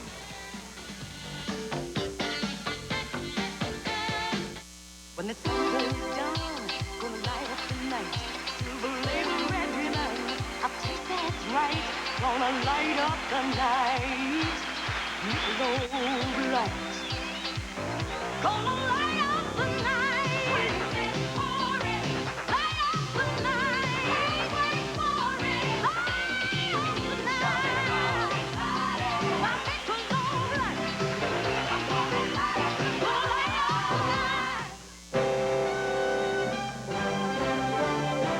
Did you know? Brought to you by Sure Antiperspirant. Now Sure is available in a new Desert Spice scent. Philadelphia Phillies third baseman Mike Schmidt has long been one of baseball's great home run hitters, leading the league 8 times on his way towards topping the 500 mark for his career. But did you know that in his first full season in 1972, Schmidt only hit a measly 196? It's happening. You're about to experience a whole new feeling with new Sure Desert Spice scent. It'll add new spice to your life. Now we'll take you to a light, refreshing place with Sure Powder Dry scent. Leave it to Sure to help keep you powder dry all day long. We go to the bottom half of the 6th inning. We're all tied at 1 here at the stadium. We'll check on the pennant races for you. In the National League, where the Cardinals lead the Mets by 2.5 and Montreal by 3. The Cubs are beating the Mets 4-2 in New York tonight at the end of 4.5 on home runs by Andre Dawson and Leon Durham. Scott Sanderson pitching for the Cubs. Well, while the Mets are losing 4-2, the Cardinals are defeating Philadelphia 2-0 at the end of 5.5 in back of Joe McGrain. Here's Ken Oberkfell. Hoffman's fastball high. And Montreal hanging in there. They lead Pittsburgh, the hottest team in baseball. Expos lead the Pirates 2-1 at the end of 4.5. Dennis Martinez pitching another good game for the Expos. Nick Ossowski will make the call. The catch, 1 away. Later tonight, Houston plays in Los Angeles and San Diego in San Francisco. The Giants have the kind of lead. Well, probably the only way they'll lose it if they submerge in the final week or 2 of the year and lose 6 or 7 straight or so. Check the American League in a moment. Here is Jeff Blaser taking high, ball 1. Detroit and Toronto going into tonight in a flat-footed tie. And I mean flat-footed, the same record. Blauser runs up to bunt, takes outside 2-0. Well, tonight, the Tigers in Boston are scoreless at the end of 4. The Blue Jays lead the Orioles 8-1 at the end of 4.5. They've hit 5 home runs. Sounded good, but doesn't go deep. Tracy Jones and right, two-way. Included among the home runs, George Bell hit number 44.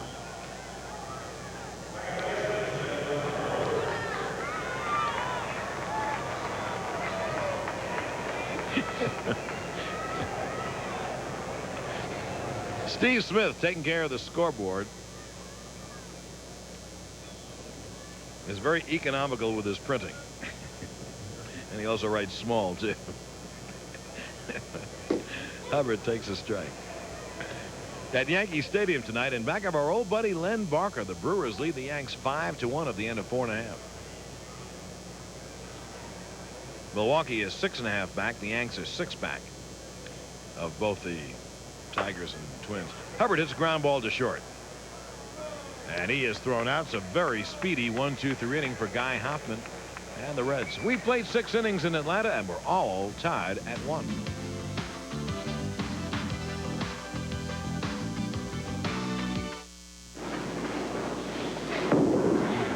Give that man a Slim Jim. Slim Jims all around, on the job or on the road, or just plain sitting down. All right. My family loves the snack, and now I found a great change of pace from chips and nuts Slim Jim in these new canisters. in the snack section of your supermarket. Give that man a Slim Jim. The spicy meaty treat. Hey, give yourself a Slim Jim. So good to eat. Coach Lyons, he's back. He can't be back. He's sick in the hospital. Yeah, they said he might never come back. All right, lunkheads, laps in 30 seconds. Today, more people survive cancer of the colon, thanks in part to a test that provides early detection. And Eckerd pharmacists have given out over 1 million of these tests, free. Mr. Conley, what's so funny? We're just glad to have you back, Coach. To an Eckerd pharmacist, nothing's more important than your health. Hey, have you got a match? What I mean is, if you match your Superstation channel number to the uniform of an Atlanta Brave, you could win this Jeep Comanche and an Atlanta Braves uniform. Watch Braves baseball on the Superstation. Send us a postcard with your name, age, address, and the name of the Brave whose uniform number matches your Superstation channel number. If no Brave matches, just send us your Superstation channel number to enter. Watch the Braves match your Superstation channel number and win!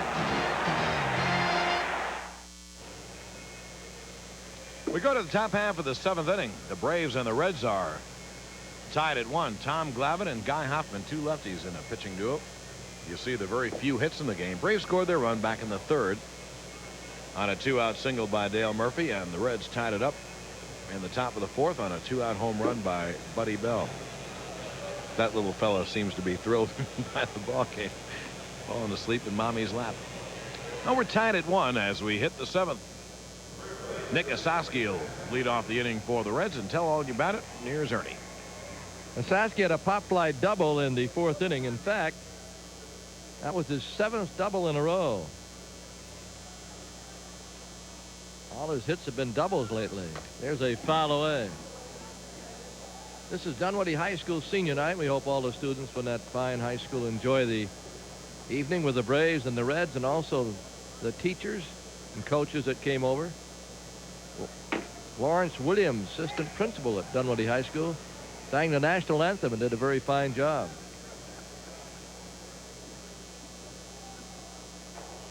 One, missed it. 1-2.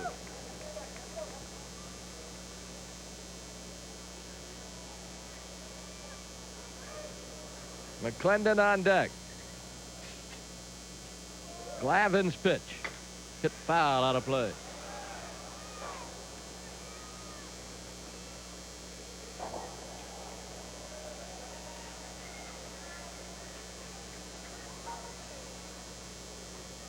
Signed by Virgil, and the young lefty with a 1-2 delivery. High fly along the line in left. James may have a play. I think he will. Just in foul territory. Out number 1. Now Lloyd McClendon.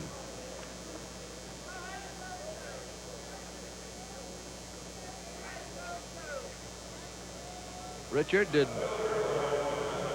Skip and Pete talk about Lloyd McClendon and his Little League World Series feat? Okay. He's 28 years old, still trying to make it in the major leagues. He has been a catcher and infielder, and today his first game as an outfielder. Kind of pull for the guy to make it in the major leagues. He's been around a while. Foul away. Tonight he's had no success. 2 strikeouts. 1 ball, 1 strike. McGriff is on deck. Foul away.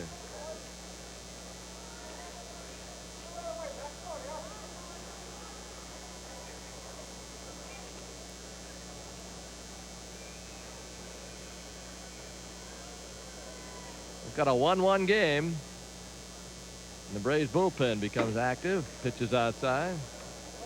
Rick Mahler starts throwing.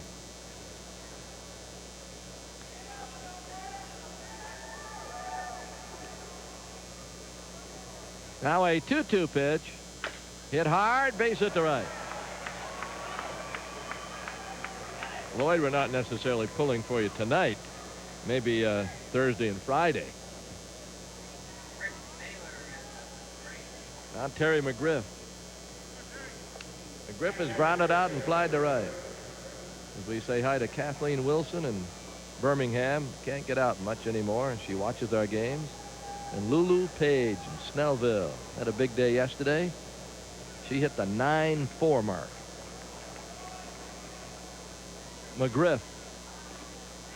Throw to first. McClendon's back. Glavin's got several moves. He comes to the plate out of a crouch sometimes and hardly lifts his leg. It surprises some of the hitters. Pitch low. Kind of skims his front leg, his foot over the dirt.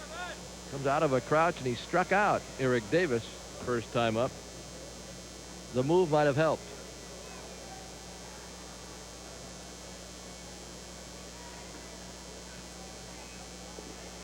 There it is. 1 ball, 1 strike. And it's pretty hard for a runner to get a jump with that move at first base.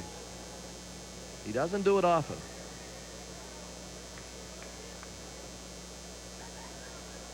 You do anything you can out there, as long as the umpire doesn't call it a balk. And they'll let you know in a hurry. 1 ball, 1 strike.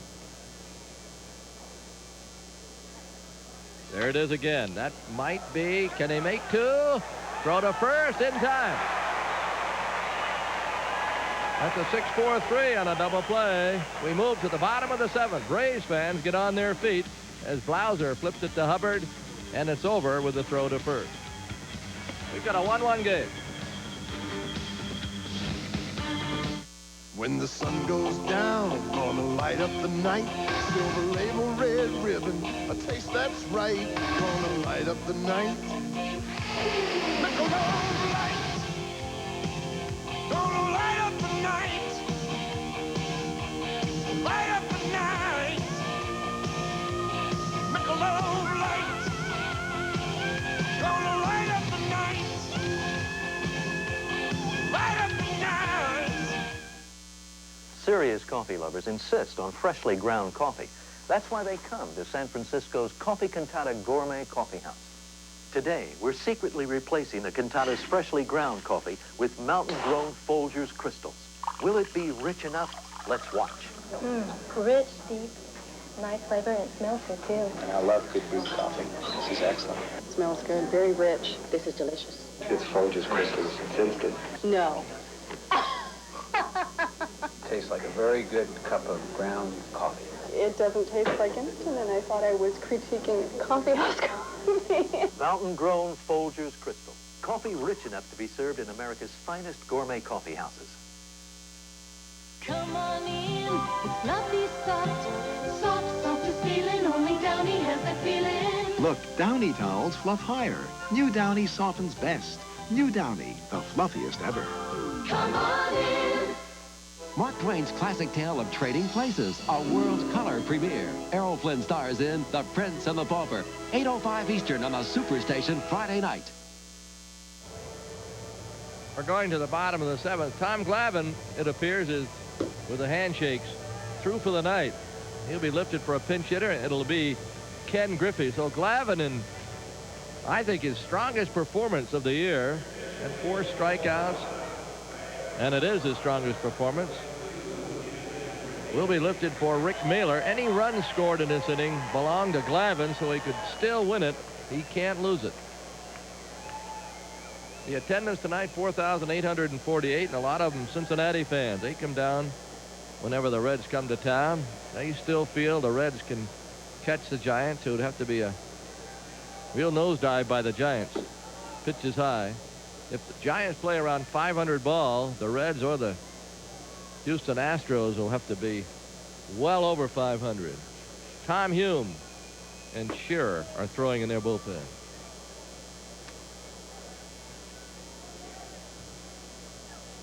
By well over, the Astros or the Reds would have to play something like 16-4 baseball if the Giants play 500. We haven't figured it out. We haven't gone to the math as yet, but in round figures, that's what the Giants have to do.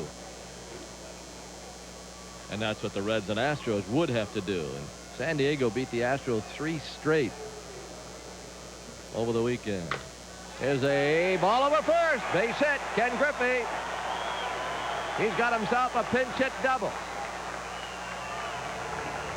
So Griffey starts the 7th with a double over the bag.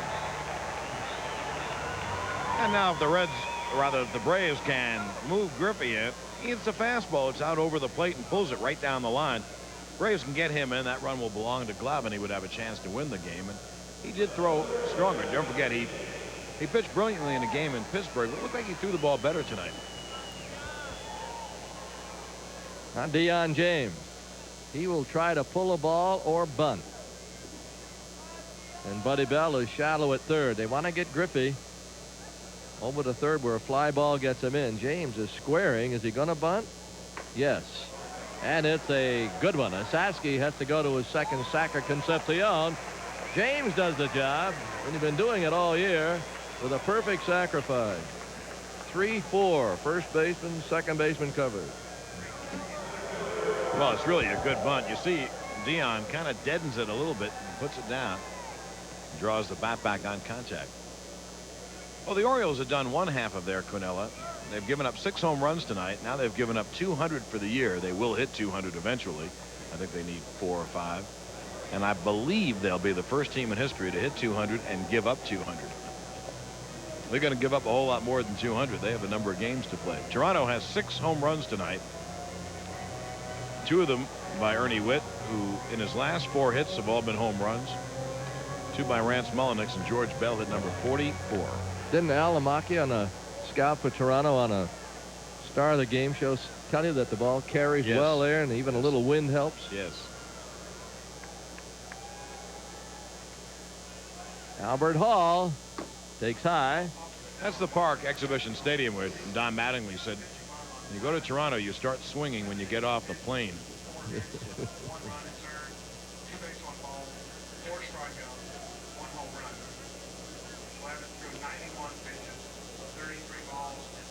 Tom Glavine threw 91 pitches.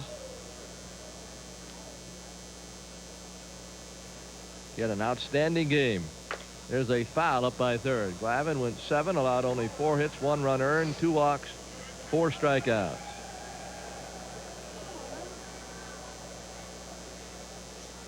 Griffey's at third. They've got their infield up. Going to cut him off if they can on a grounder. Very seldom see Chuck Tanner squeeze. 1 ball, 1 strike. They went out to talk about it, however, the catcher and pitcher. And there's a foul up this way right underneath it. Perry is on deck. We get a nice catch underneath. Brought his glove. All right. My hero. There's Tom Glavine looking on. 21 years old, looks about 18. Good stats.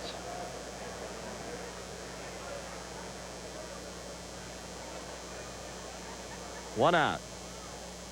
Go-ahead runs at third. And the pitch. Drill to left center field. That'll get him home, and Hall is going to end up at second or third. He's going to hold there. Albert Hall with a double and an RBI.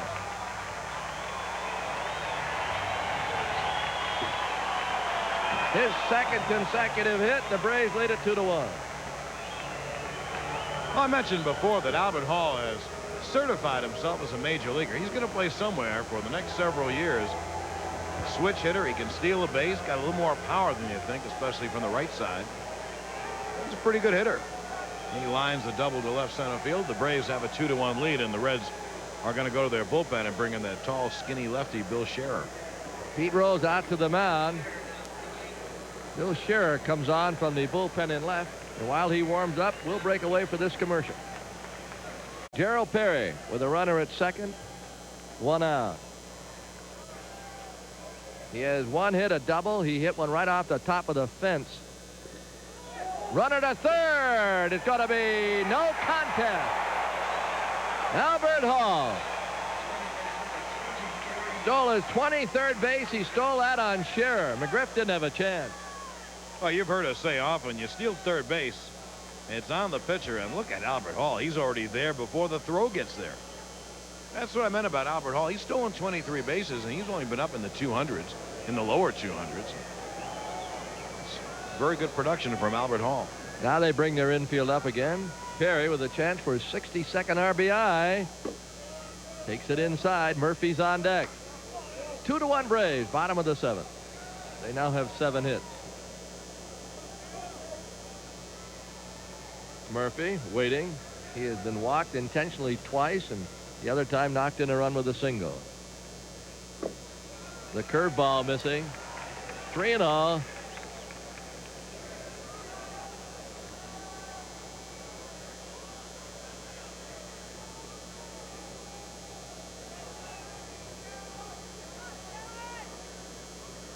Albert Hall at third with a short lead and a pitch. Swung on. They let him hit 3-0, and he fouled it away. 3 balls, 1 strike.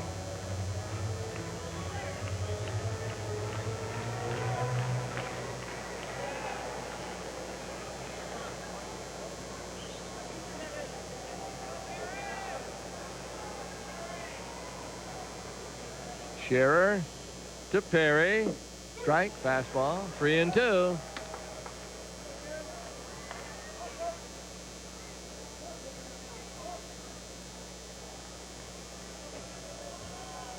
Full guess curve. 3-2. Curve, low. Perry walks. Murphy, first and third, and 1 down. They'll look for the double play. Well, let's see. Pete Rose now going to go with Tom Hume. Well, you know, as tough as Scherer looks like he is on lefties, and he really looks like he's nasty, he throws so much sidearm that you'd think he'd be kind of easier for right-hand hitters to pick up the ball, so I guess he's going to go make a lefty-righty switch. Yeah, you can make a living if you're lefty getting lefties out. Those are left-handed batters that are never lifted, but you got to get them out. Now Hume will pitch to Murphy, who is never lifted. And while Hume jogs in, we move out for this commercial. This relief break is brought to you by Pepto-Bismol, because the pitcher isn't the only one at this ball game who needs some relief. I'm home. Hi, Mom. Is your brother home yet? He's upstairs. He says he feels yucky. Bobby? He ate a bunch of junk after school. The kid eats like a maniac. Oh, I feel yucky. I've got just what you need. Here it comes. The soothing relief of Pepto-Bismol. The one that coats is the only one you need. Feeling better? What time's dinner? Maniac.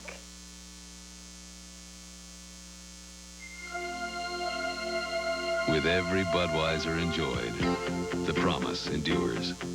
The promise of genuine quality. Quality you can taste. Clean, crisp, Beechwood aged Budweiser. Always certain, always satisfying. Because we know you wouldn't have it any other way. That's why this Bud's for you. Tom Hume, many years an ace relief pitcher for the Reds. Then left, was with Philadelphia. Now back with the Reds after the Phillies released him. Pat Perry, a lefty, starts throwing in their bullpen. Speaking of the Phillies, you may or may not have heard, in case you didn't, Lee Elia was rehired as manager of the Phillies for 1988.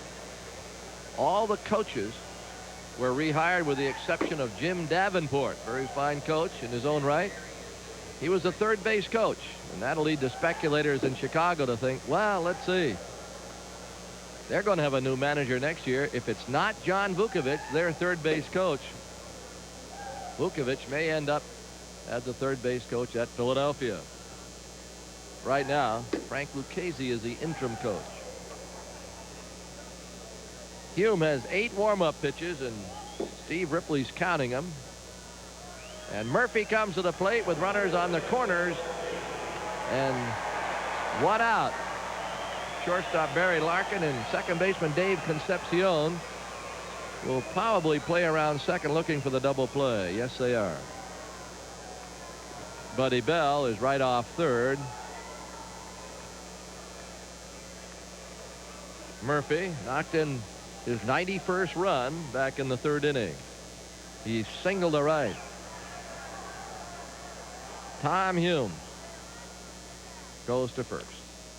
Rick Mahler's been ready for some time now. He is just kind of throwing an occasional pitch in the bullpen, but watching most of the time. He'll be the next pitcher.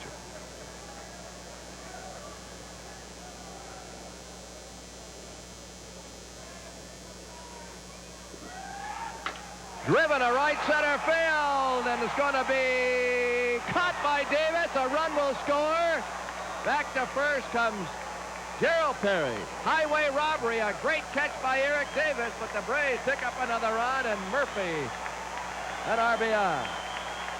And when you look at this replay, you can substitute the name Eric Davis for Willie Mays. What a catch by Eric Davis. And that's just the catch part of it. He had to run it down. He has such phenomenal speed. That was some play. When he hit that ball, Ernie, I thought that was a double and maybe even a triple in the gap. Ozzie Virgil with Perry at first, and look for him to go right away. Hume throws over there. Perry looking for 36 RBI. Hoffman threw 103 pitches. He went 6 in the third innings. There goes Perry. There is a throw. That is going to be safe, and Perry has one more. Number 36. Concepcion can't believe the call by John McSherry. Well, the ball bounced, and he had to take time to make the tag, and that's why Gerald was safe. And we'll see it on the replay. Perry goes right away. Good pitch to handle for McGriff, but he bounces the throw, and you see that Concepcion had to reach down to put the tag on. He tagged him up on the thigh. He was safe. Perry gets the foot in just before the tag right there. By the way, Murph has added another RBI. He has 2 RBIs tonight, so he's 8 away from 100. Virgil with a 1-0 count takes a breaking ball outside, 2-0. Ozzie with 2 homers yesterday is lined to third. He hit that ball hard in the first inning. Bell made a good catch. He's walked and hit into a double play. Breaking ball, 2-1. Atlanta leading 3-1. We're in the bottom of the 7th. They try to break the 7-7 tie. They played 14 times, and each team has won 7 this year. We have 2 more games in Cincinnati. There's a bouncer toward the hole. Bell on a nice play, and a strike to first. Virgil's out, so are the Braves, but not before they break the tie and pick up 2. We go to the 8th, 3-1 Atlanta.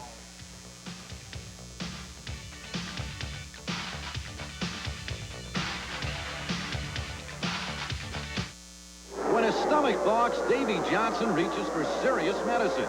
Rolaids consumes all the acid required to bring millions 100% relief. And relief is needed on days like these. I should have gone into golf. Get serious relief. Get Rolaids. When you're allergy sensitive, your next attack may be only a breath away. For relief, depend on Benadryl. Doctors have prescribed it more than any allergy medication ever. Benadryl from Park Davis. I'm 80 years old, and I love Kellogg's Frosted Flakes. Brave adults are coming forward to challenge the notion that Frosted Flakes is just a kid's cereal. I eat them, I love them, and I don't care who knows. With that extra crunch and milk, that frosting just right, they have a taste adults can love every bit as much as kids. Go ahead, Shirley. You can do it. I love them, thank you. What more can you say? Frosted Flakes have the taste adults have grown to love. They're great. Well, in the New York-Chicago game, the Mets have taken the lead, but Jody Davis is homer in the sixth. It's at least 6-5. The Cardinals have the 2-0 lead in backup Joe McGrain. The Cardinals lead the Mets by 2.5. They lead Montreal by 3, and the Expos, playing that hot Pittsburgh team, lead it 2-1 in backup Dennis Martinez. Other games on the West Coast later tonight. In the American League, in the Eastern pennant race, Milwaukee leads the Yanks 5-4. Old Brave Len Barker pitching in that game for Milwaukee. Detroit has a 1-0 lead in the sixth. Doyle Alexander trying for a 6th straight as a Tiger. Toronto has hit 6 home runs. George Bell had number 44 there, moitering the Orioles. Over in the West now, Minnesota with a 4.5 game lead is trailing 5-0. And Kansas City could cut the lead to 3.5 with a win. They have a 5-4 lead in the third. Oakland could cut it to 3.5. They have a 1-0 lead in the third in Texas. And later on in a game that means nothing to anyone but to the players and the managers, Cleveland plays at Seattle. There's a look at the scoreboard. There's your new pitcher, Rick Mahler, and he will face Kurt Stillwell as a pinch hitter for Tommy Hume. Mahler's done all right coming out of the pen.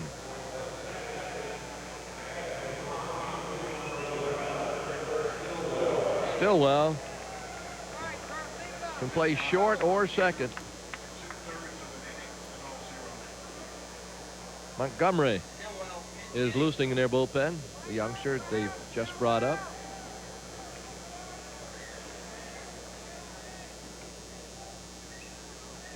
You see the numbers on Stillwell.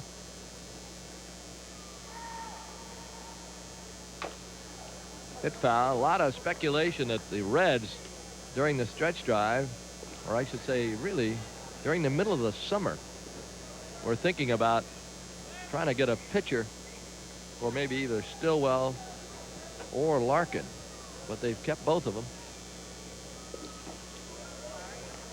Down low. Tracy Jones on deck. Well, you know, Ernie, the second guess is always the best guess, and a lot of people will second guess Cincinnati. They hung on to all their kids, and it looks like they're not going to win the pennant. Hubbard, one down.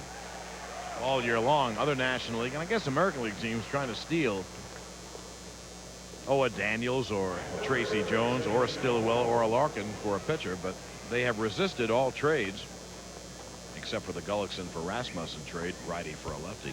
There's Rose talking with John Franco, his ace relief pitcher.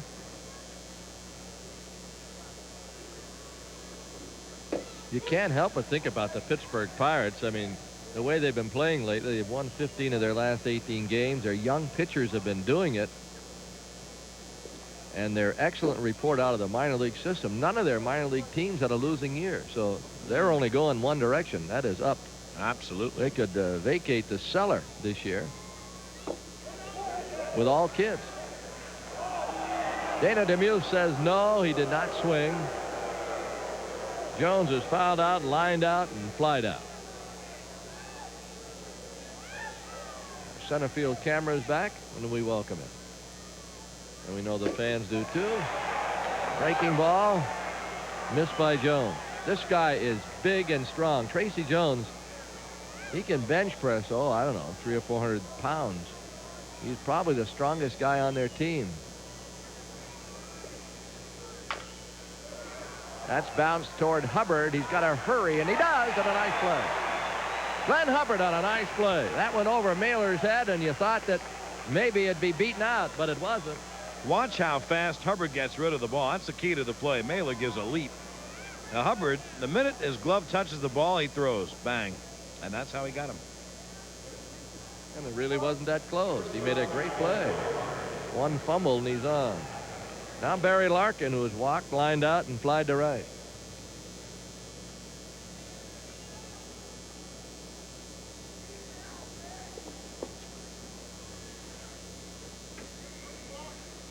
Curve is low, and if the Astros don't catch up, they can look back to their road trips, just like the Braves. The Braves are 20 games under, along with San Diego, on the road.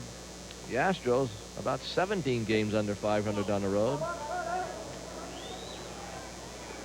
2 balls and no strikes. Many picked the Astros to be right there again because of their pitching. Hasn't worked out. That's a fast strike, 2-1. Rick Mahler trying for a save. Glavine is a pitcher of record. If the Braves win, those runs belong to him.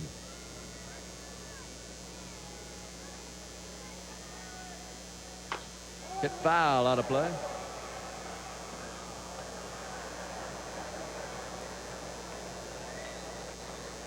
If Mahler saves it, it's his first save of the year. Although right now, Jim Acker has been throwing a bit in the bullpen. Slow curve, and Blauser's going to have to make a play, and the young man does, and the inning's over. Mahler with a 1-2-3-8. We move to the bottom half. Atlanta up by 2.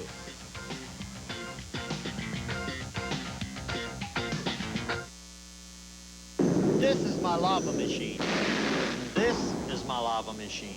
Lava liquid. In 30 years of working with my hands, I've never used a hand cleaner like it. The power of pumice in a liquid. Feel it, powering away dirt, grease, just about anything. Powering hands clean. I'm Roger Gustin. Friend, when I talk power, I know what I'm talking about. Lava, liquid or bar, powers hands clean. Come on over, baby. Whole lot of breakfast going on. Introducing the bagel breakfast sandwich. Come on over, baby. Won't be here for long. Only at Burger King. We ain't baking. Whole lot of breakfast going on. Fast, tasty breakfast. Fresh eggs, bacon, ham, or sausage. With melted cheese on a hot, soft bagel. Come on over, baby. Whole lot of breakfast going on. Burger King, the best food for fast times.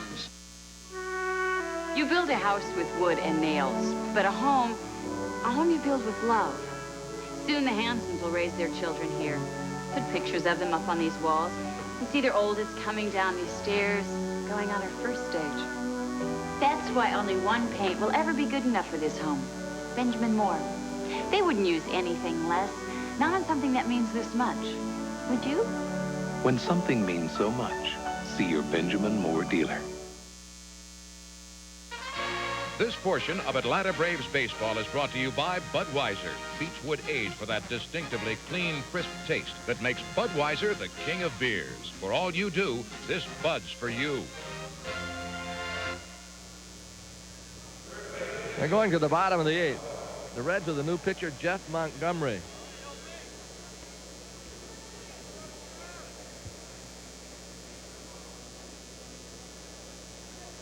He was 8-5 in the minor leagues this year. He was at Nashville. A ball. His ERA was 4.14. Montgomery from Wellston, Ohio. 25 years old. Oberkfell takes a strike.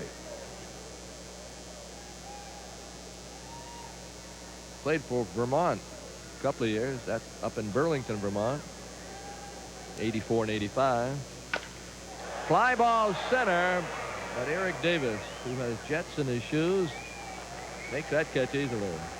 George Bell hit another home run. Now Toronto's had 3 players tonight. Rance Mullenix, Ernie Witt, and George Bell hit 2 home runs in the game apiece. They've hit 7 home runs in the game, and Bell now leads the majors with 45. But Andre Dawson hit one tonight, too. Yeah. in a year where they're playing with a dead ball. It's hard to figure. Blauser taking low. The kid could use a hit. He's 0 for 3.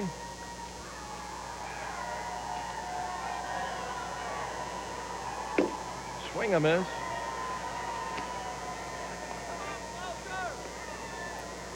He's 6 for his last 43.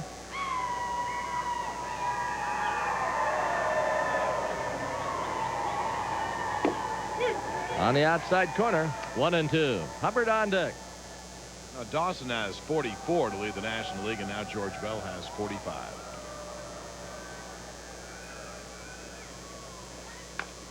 Hit foul, back out of play. Well, it looks like there'll be a couple of guys at least that hit 50-plus homers.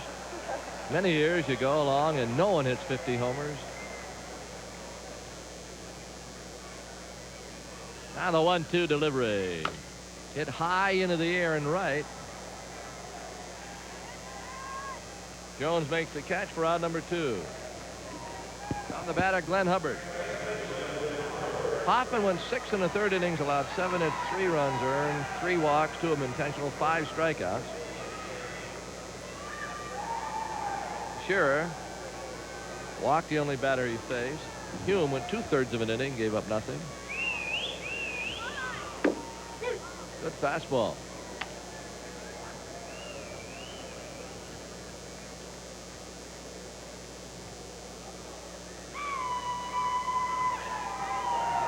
And the 0-1.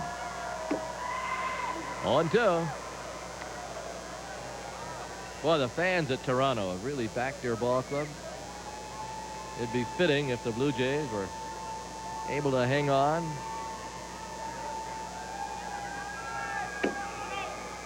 By the same token, the Detroit Tiger fans always turn out, so you got a battle of 2 franchises, one old and one comparatively new, but with great support from their fans.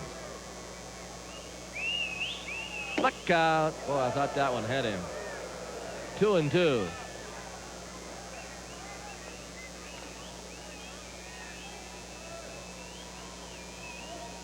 It's going to be a battle between Toronto and Detroit. They play 7 times before the season ends, and they play those 7 games in the last 10 days. So, to be realistic, it's all going to come down to those last 10 days.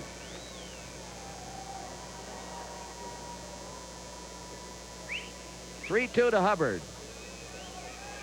Jeff Montgomery delivers it. It's line to left. And a catch by Lloyd McClendon. First game in the outfield. He hung on for out number 3. That's not just quite the way you're supposed to do it, but he made the out. That's all that counts. We go to the 9th. A 2-run lead for the Braves. When the sun goes down, gonna light up the night. Silver label, red ribbon, I think that's right. Gonna light up the night. Michelob lights. Gonna light up the night. Wait for it. Light up the night. Wait for it. Light up the night. My Michelob lights. Gonna light up the night. With Eckert System 2 photo processing, you always get 2 sets of great-looking prints. Richard, where are those photos? Here, boss. Great photos. 1 set to give and 1 to keep. Prints so well processed by Eckert's own lab, they've been awarded the Kodak Color Wash seal.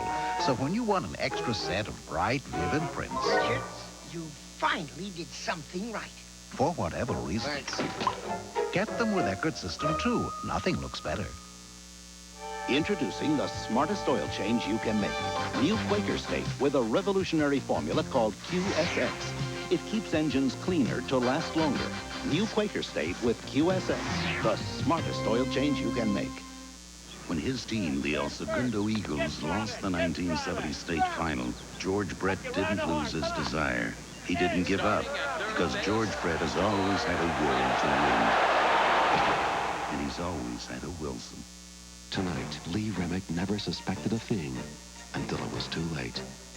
Waking up 10:15 Eastern on the Superstation tonight. We're going to the 9th inning. The gut of their order up there, Davis, Bell, and Concepcion facing Mahler. The pitch is a ball. 1-0. If Mahler can save this ball game for Tom Glavine, it'll be his first save since May 15th of 1981. Mainly because he's always been a starter. But this year he's been pressed into service from time to time as a relief pitcher. It would be his 3rd career save. He's got a 1-1 count on a tough out. He's got a 1-2 count on a tough out. Davis didn't like that call. And he's taking a little stroll. Jim Acker is ready in the Braves bullpen. Looks like Ed Olwine alongside, and it is. There you see him.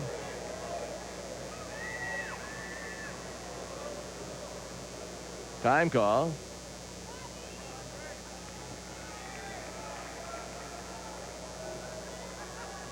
The curve is in the dirt. 2 balls and 2 strikes. Davis has had a great year. 97 RBIs. 36 homers, batting .301.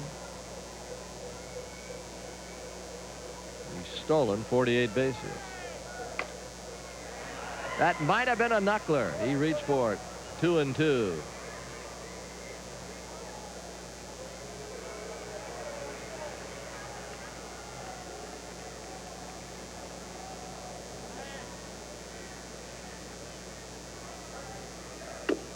Just a little bit high. Last thing that Chuck Tanner wants is a walk here as Buddy Bell's on deck, and he would be the tying run. And the pitch. Hit foul down the right side into the seats. Pretty easy to hit one tonight. 3 balls, 2 strikes.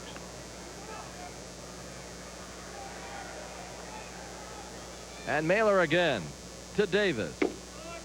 Just outside. A walk, and the tying run comes to the plate.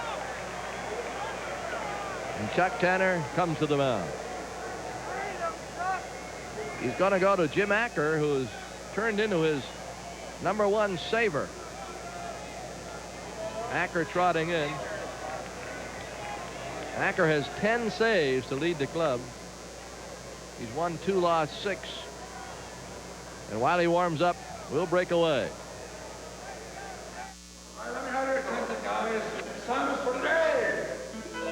This buzz for all that you do. Like many before, you came here asking for just one thing.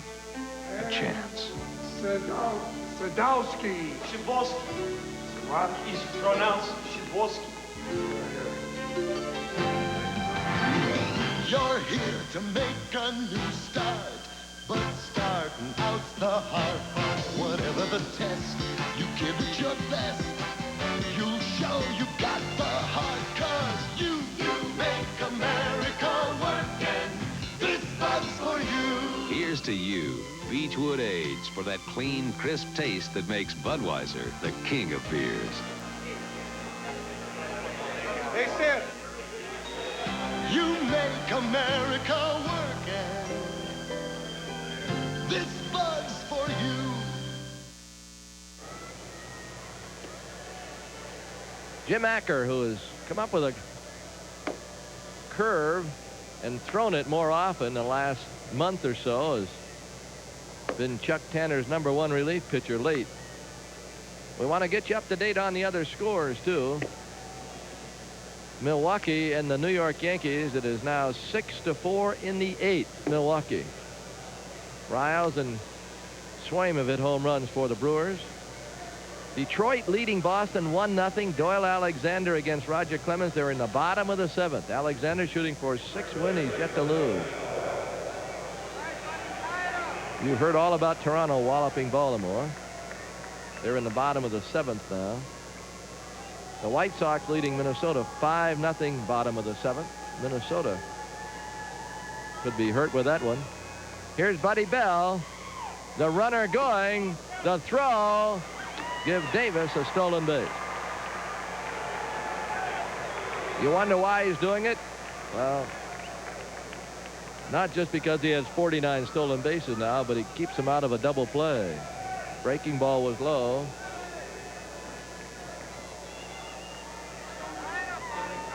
And Davis in ahead of the throw. 49 stolen bases. Pitch to Bell. Hit foul back against the screen. Bell is grounded out, homered, and walked. Kansas City is tied now with California 5-5 in the fourth.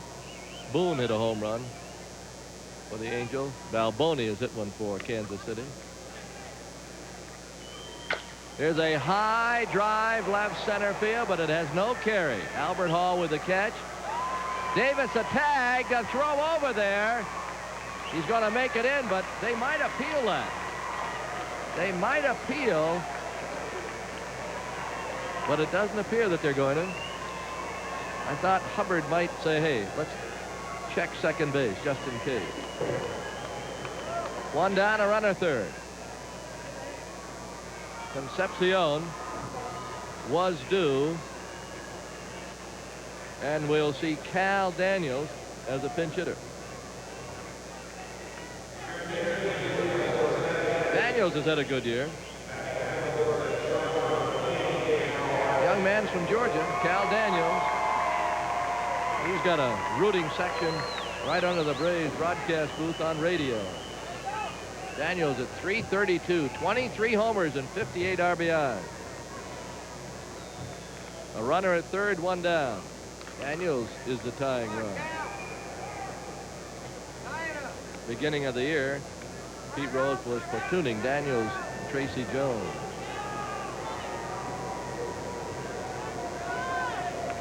Daniels was born in Vienna, Georgia.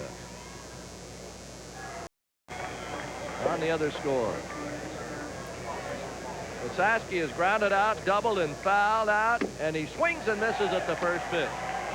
Acker needs one more out.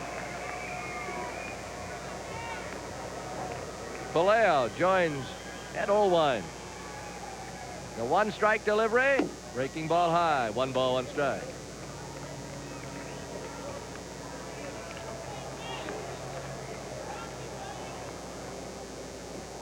Here it is. 1 and 2.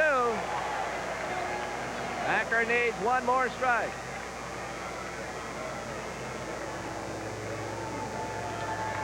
Saski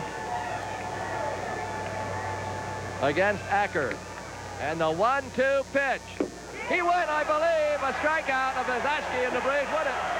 Curveball in the dirt, and Acker does it again. And Tom Glavine picks up a win as the Braves beat the Reds 3-2. We look at it going out. Breaking ball in the dirt. He couldn't hold up. That's the final. 3-2 Atlanta. Back to the totals after this message. Introducing the smartest oil change you can make. New Quaker State with a revolutionary formula called QSX. It keeps engines cleaner to last longer. New Quaker State with QSX. The smartest oil change you can make. Nature can be devastating. The wood on your home needs protection. A water sealer waterproofs. Olympic Clear Wood Preservative does too. And Olympic gives you linseed oil that strengthens wood fibers. And additives to resist mildew. And preservatives to resist rot. Because wood needs a lot more than just waterproofing. Water sealers fade by comparison. Olympic, protecting wood for over half a century. Burger King has bagels for breakfast. Have a new bagel, have a new bagel. A big new bagel sandwich with eggs, cheese, and meat. The Bagel Sandwich, a big breakfast now at Burger King. The best food for fast times.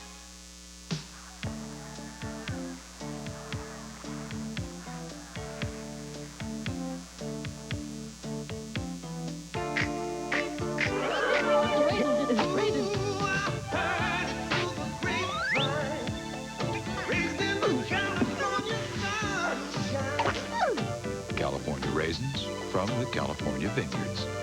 Don't you know I heard it through the grapevine? Sounds great, doesn't it?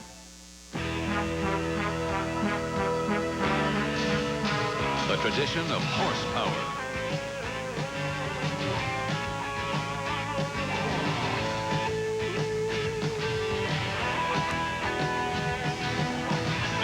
Budweiser and the king of beers.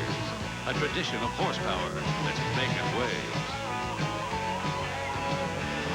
Racing fans, this Bud's for you.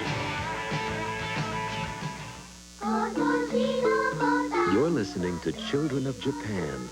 This joyous and beautiful sound comes to you from Delta Airlines, because Delta is flying to Tokyo, gateway to the Orient. Come with us to a land steeped in tradition, yet as modern as tomorrow. We'll fly you to the gracious charm of the Far East with all the comfort of the familiar West. Delta to Japan.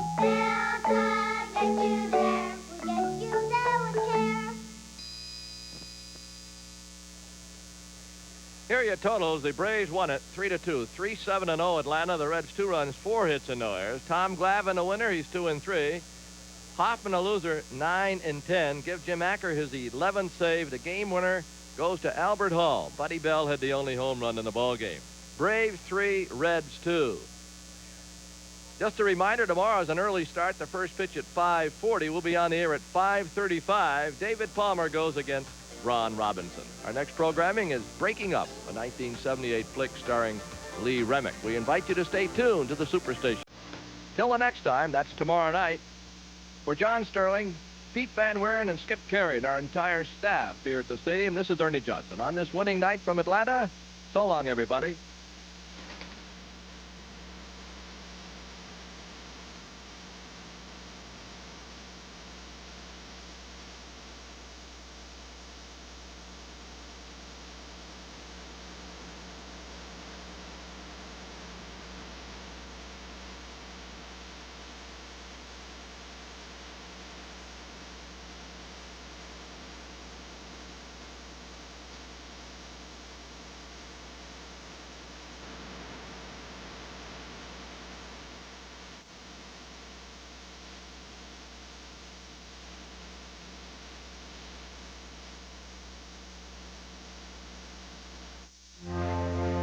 Superstation WTBS has presented the Atlanta Braves, America's team.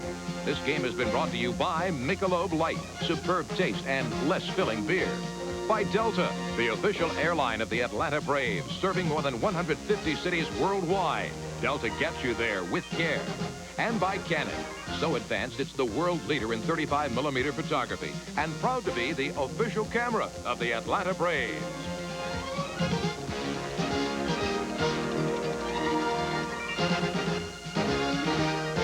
Atlanta Braves Baseball is a production of TBS Sports. Next, Lee Remick struggles to make it on her own in Breaking Up. Then Jacques Cousteau explores the beautiful Channel Islands, coming up on the Superstation. Serious coffee lovers insist on freshly ground coffee. That's why they come to San Francisco's Coffee Cantata Gourmet Coffee House. Today, we're secretly replacing the Cantata's freshly ground coffee with mountain-grown Folgers crystals. Will it be rich enough? Let's watch. Rich, deep, nice flavor, and it smells good, too. I love good brewed coffee. This is excellent. It smells good, very rich. This is delicious. It's Folgers crystals. It's instant. No. Tastes like a very good cup of ground coffee. It doesn't taste like instant, and I thought I was critiquing coffee house coffee. Mountain-grown Folgers crystals. Coffee rich enough to be served in America's finest gourmet coffee houses. My baby really changed my life, so I don't have time for a headache. I don't take aspirin or Tylenol. Today it's Advil. Advil gets rid of my headaches, and like Tylenol, Advil doesn't give me minor stomach upset. Advil, advanced medicine for pain. He's a harmless meatball hero with a couple of onions on it. What happens? Nobody wants to come near me. So I take a Clorette. Hey, how you doing? Only Clorette's has Actazole with chlorophyll. Gets rid of bad breath fast. Introducing new, improved, professional strength Effordent Denture Cleanser. Stronger than ever. Removes more stains, more plaque, and kills germs. For a professional-looking clean, get new, improved, professional strength Effordent. When it comes to autofocus cameras, some give you part of the action, but Canon EOS gives you all of the action. When it's so dark that some can't focus, EOS doesn't miss a trick. And Canon EOS has computers and motors in every lens for fast focus. So great shots are easy and so creative, the competition is out of the picture. EOS, more than autofocus, easier than ever. Canon, the official camera of the Atlanta Braves. Every week, CNN delivers more live television news coverage than the other networks combined. This week is no exception. The Bork confirmation hearings. The battle begins. Pope John Paul II in America. The mission continues. We the People celebration. The Constitution's 200th. Live as it happens. CNN. Follow the leader. Tomorrow, he was the doctor. She was his patient. She trusted him. Betrayal. Next, it's exciting courtroom drama with Perry Mason. Then, it was a setup. She paid the price. Will she have the chance for a new life? Because of you. Beginning at 10:05 Eastern on the Superstation tomorrow morning. Tonight, Lee Remick is a woman fighting to understand her husband's desire to be free after 16 years of marriage. Breaking Up, the Superstation movie presentation.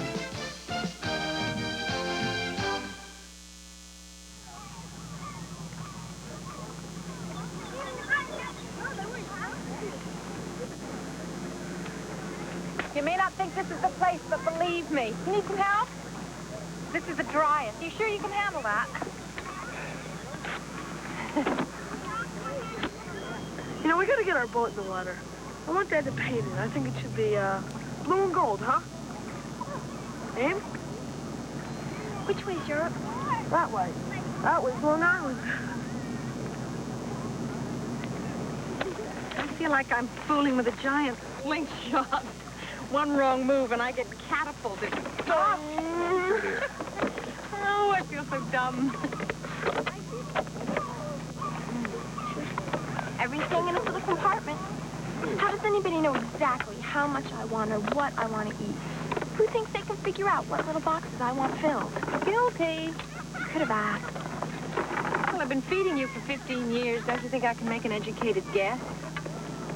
Besides, they're all the same anyway. What you don't want, you don't have to eat. But I'm not the same. I'm asking to be consulted. Okay, kids. What did I do? You say you did anything. You're saying I did.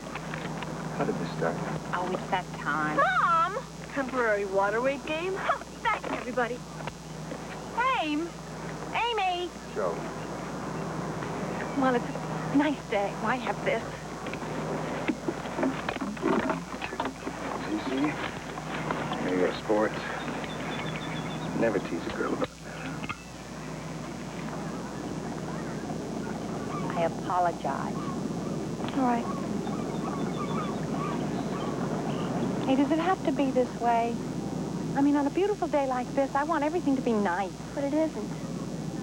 Just make up your mind that it is. Man, what hypocrisy. Like I gotta eat more and pretend I like it, when it really is he made so much and gave me so much has nothing to do with the way I feel. Well, what is it you want? You want to be by yourself? You have the whole world. I won't stop you. But, if you're going, wouldn't you like something to eat first? I mean, what would you like? Anything you want.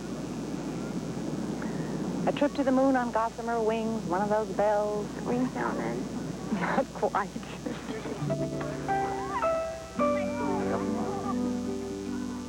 Amy, want some soda? Hey. Stop it. Just wait. You jerk. Why don't you just take your guitar? What do you mean? Just go.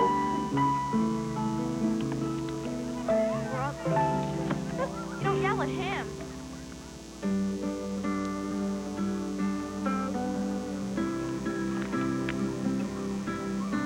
I loved you in the morning, our kisses deep and warm, your head upon the pillow like a sleepy golden storm. That many loves before us, I know that we are not new in eyes that filled with sorrow.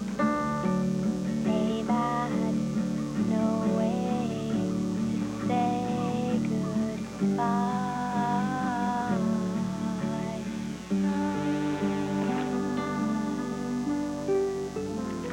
You're supposed to have a permit to fly one of those things in a public park. How the hell was that? Oh, that air feels so good. You all right? I'm having trouble What do you mean? trying to say. Well, you all right? I want to talk. What? Now you're scaring me. Don't want to hurt you. What are you going to say? I'm not happy. I haven't been for a long time. I think I want out, baby. That's the gist of it. Well, I don't think I understand what you're trying to tell me. I want to get out of... Oh, you mean out of Mamaroneck? You want to move? No, listen to what I'm saying. Oh, I am. That's where I am. This life. Well, in what way? I don't want to be married.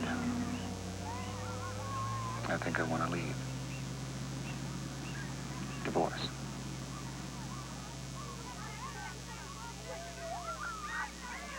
Divorce?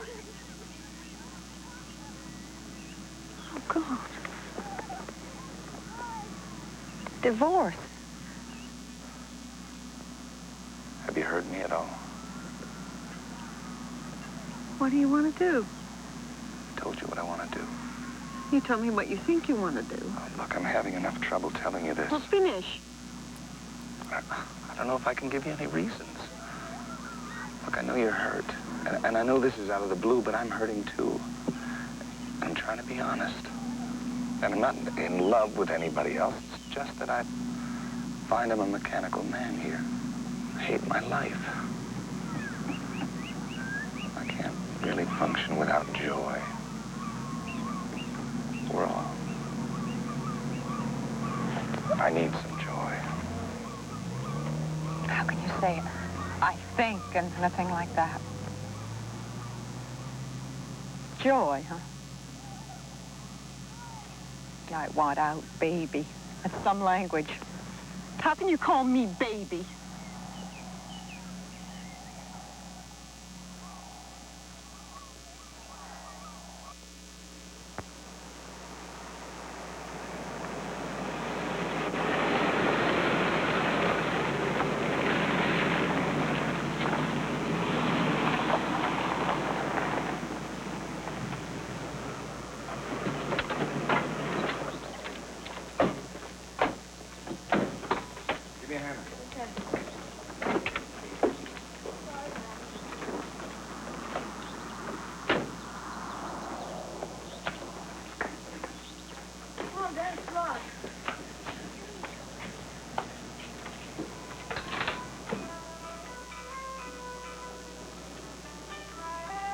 Any comments?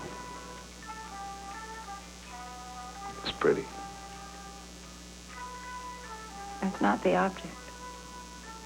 It's pretty. You're pretty. As well, Why don't you not talk? Why don't you make love to me? You want to?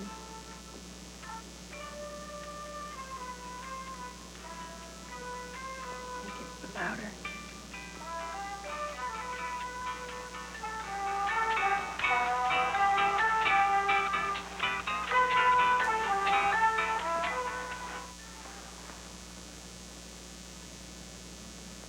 I love you, Tom. I know. I want to ask you how I'm doing. Please, Joe, that's an awful thing. Look, I see you're trying, but I'm not saying it's you. I don't know if it is or not. Who am I competing with? I told you there's no other. Well, then what am I competing? You're not. I can be what you want. Just tell me, what it is you want. I have no answer. I believe there's got to be more than this. I'm turning to stone, and without it being your fault at all. We share the bedroom. The rest of our lives, we do different things. Grow in certain ways, develop other interests. I'm not what I was when we got married. I want to You think I change. have some special fondness for this life here? I'm not thrilled by it. I can change. I mean, there was plenty more to do in New York. I mean, this routine is dead. And if you've grown and I haven't, okay, I can grow. I'm bright. I'm not too old. I can change. I mean, I feel I failed you in some way, and I can make that right. There's nothing. Don't tell me there's nothing. You're just not willing to tell me or believe me. Not true. It is a sex thing, isn't it? I don't know. I mean, Joy left. Is that what you mean? I've been too much of a mother, not a... Why must it be you? Why can't it be me? Because it's my job. You're your job, I'm my job. I don't know if I can keep you in a state of continuous ecstasy, but if you just tell me what you want, I'll try. I want out. Tell me. Humiliating yourself. No, I'm not meaning to, and I don't want to hook you, and I don't want you guilty, but... God, yes, I'll take it. I'll be anything if I can, please. Please, please, please, please, please. I'll be the heavy. I am. I'm trying to be honest, and I want something different, and you've got to let me out. At least a try, at least a separation. That's it. That's it.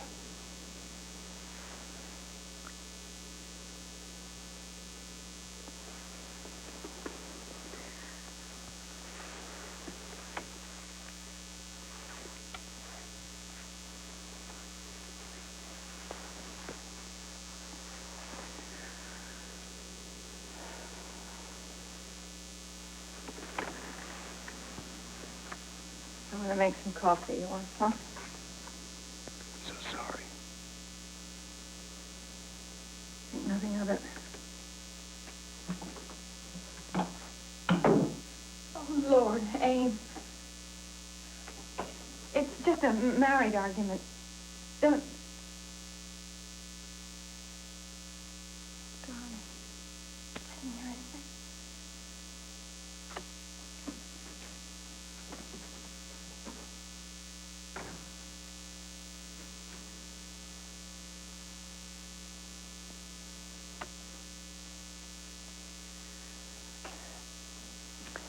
Take my vitamins, take my iron, take good care of myself. Whitens and brightens as it softens. Nothing says loving like something from the oven. Oh, dear. Oh, God.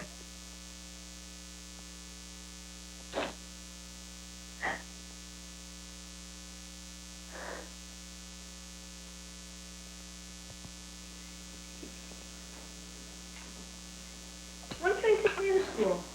Ask Ken, he's the driver. But you better be quick, the bus will be gone. Dad? Can you take me to school? Wait in the car.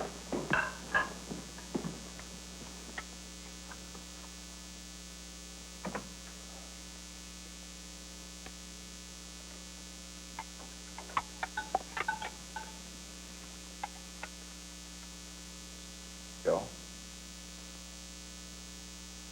Yes.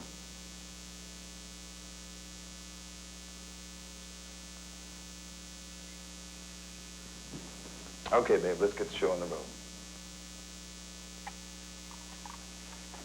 You're gorgeous.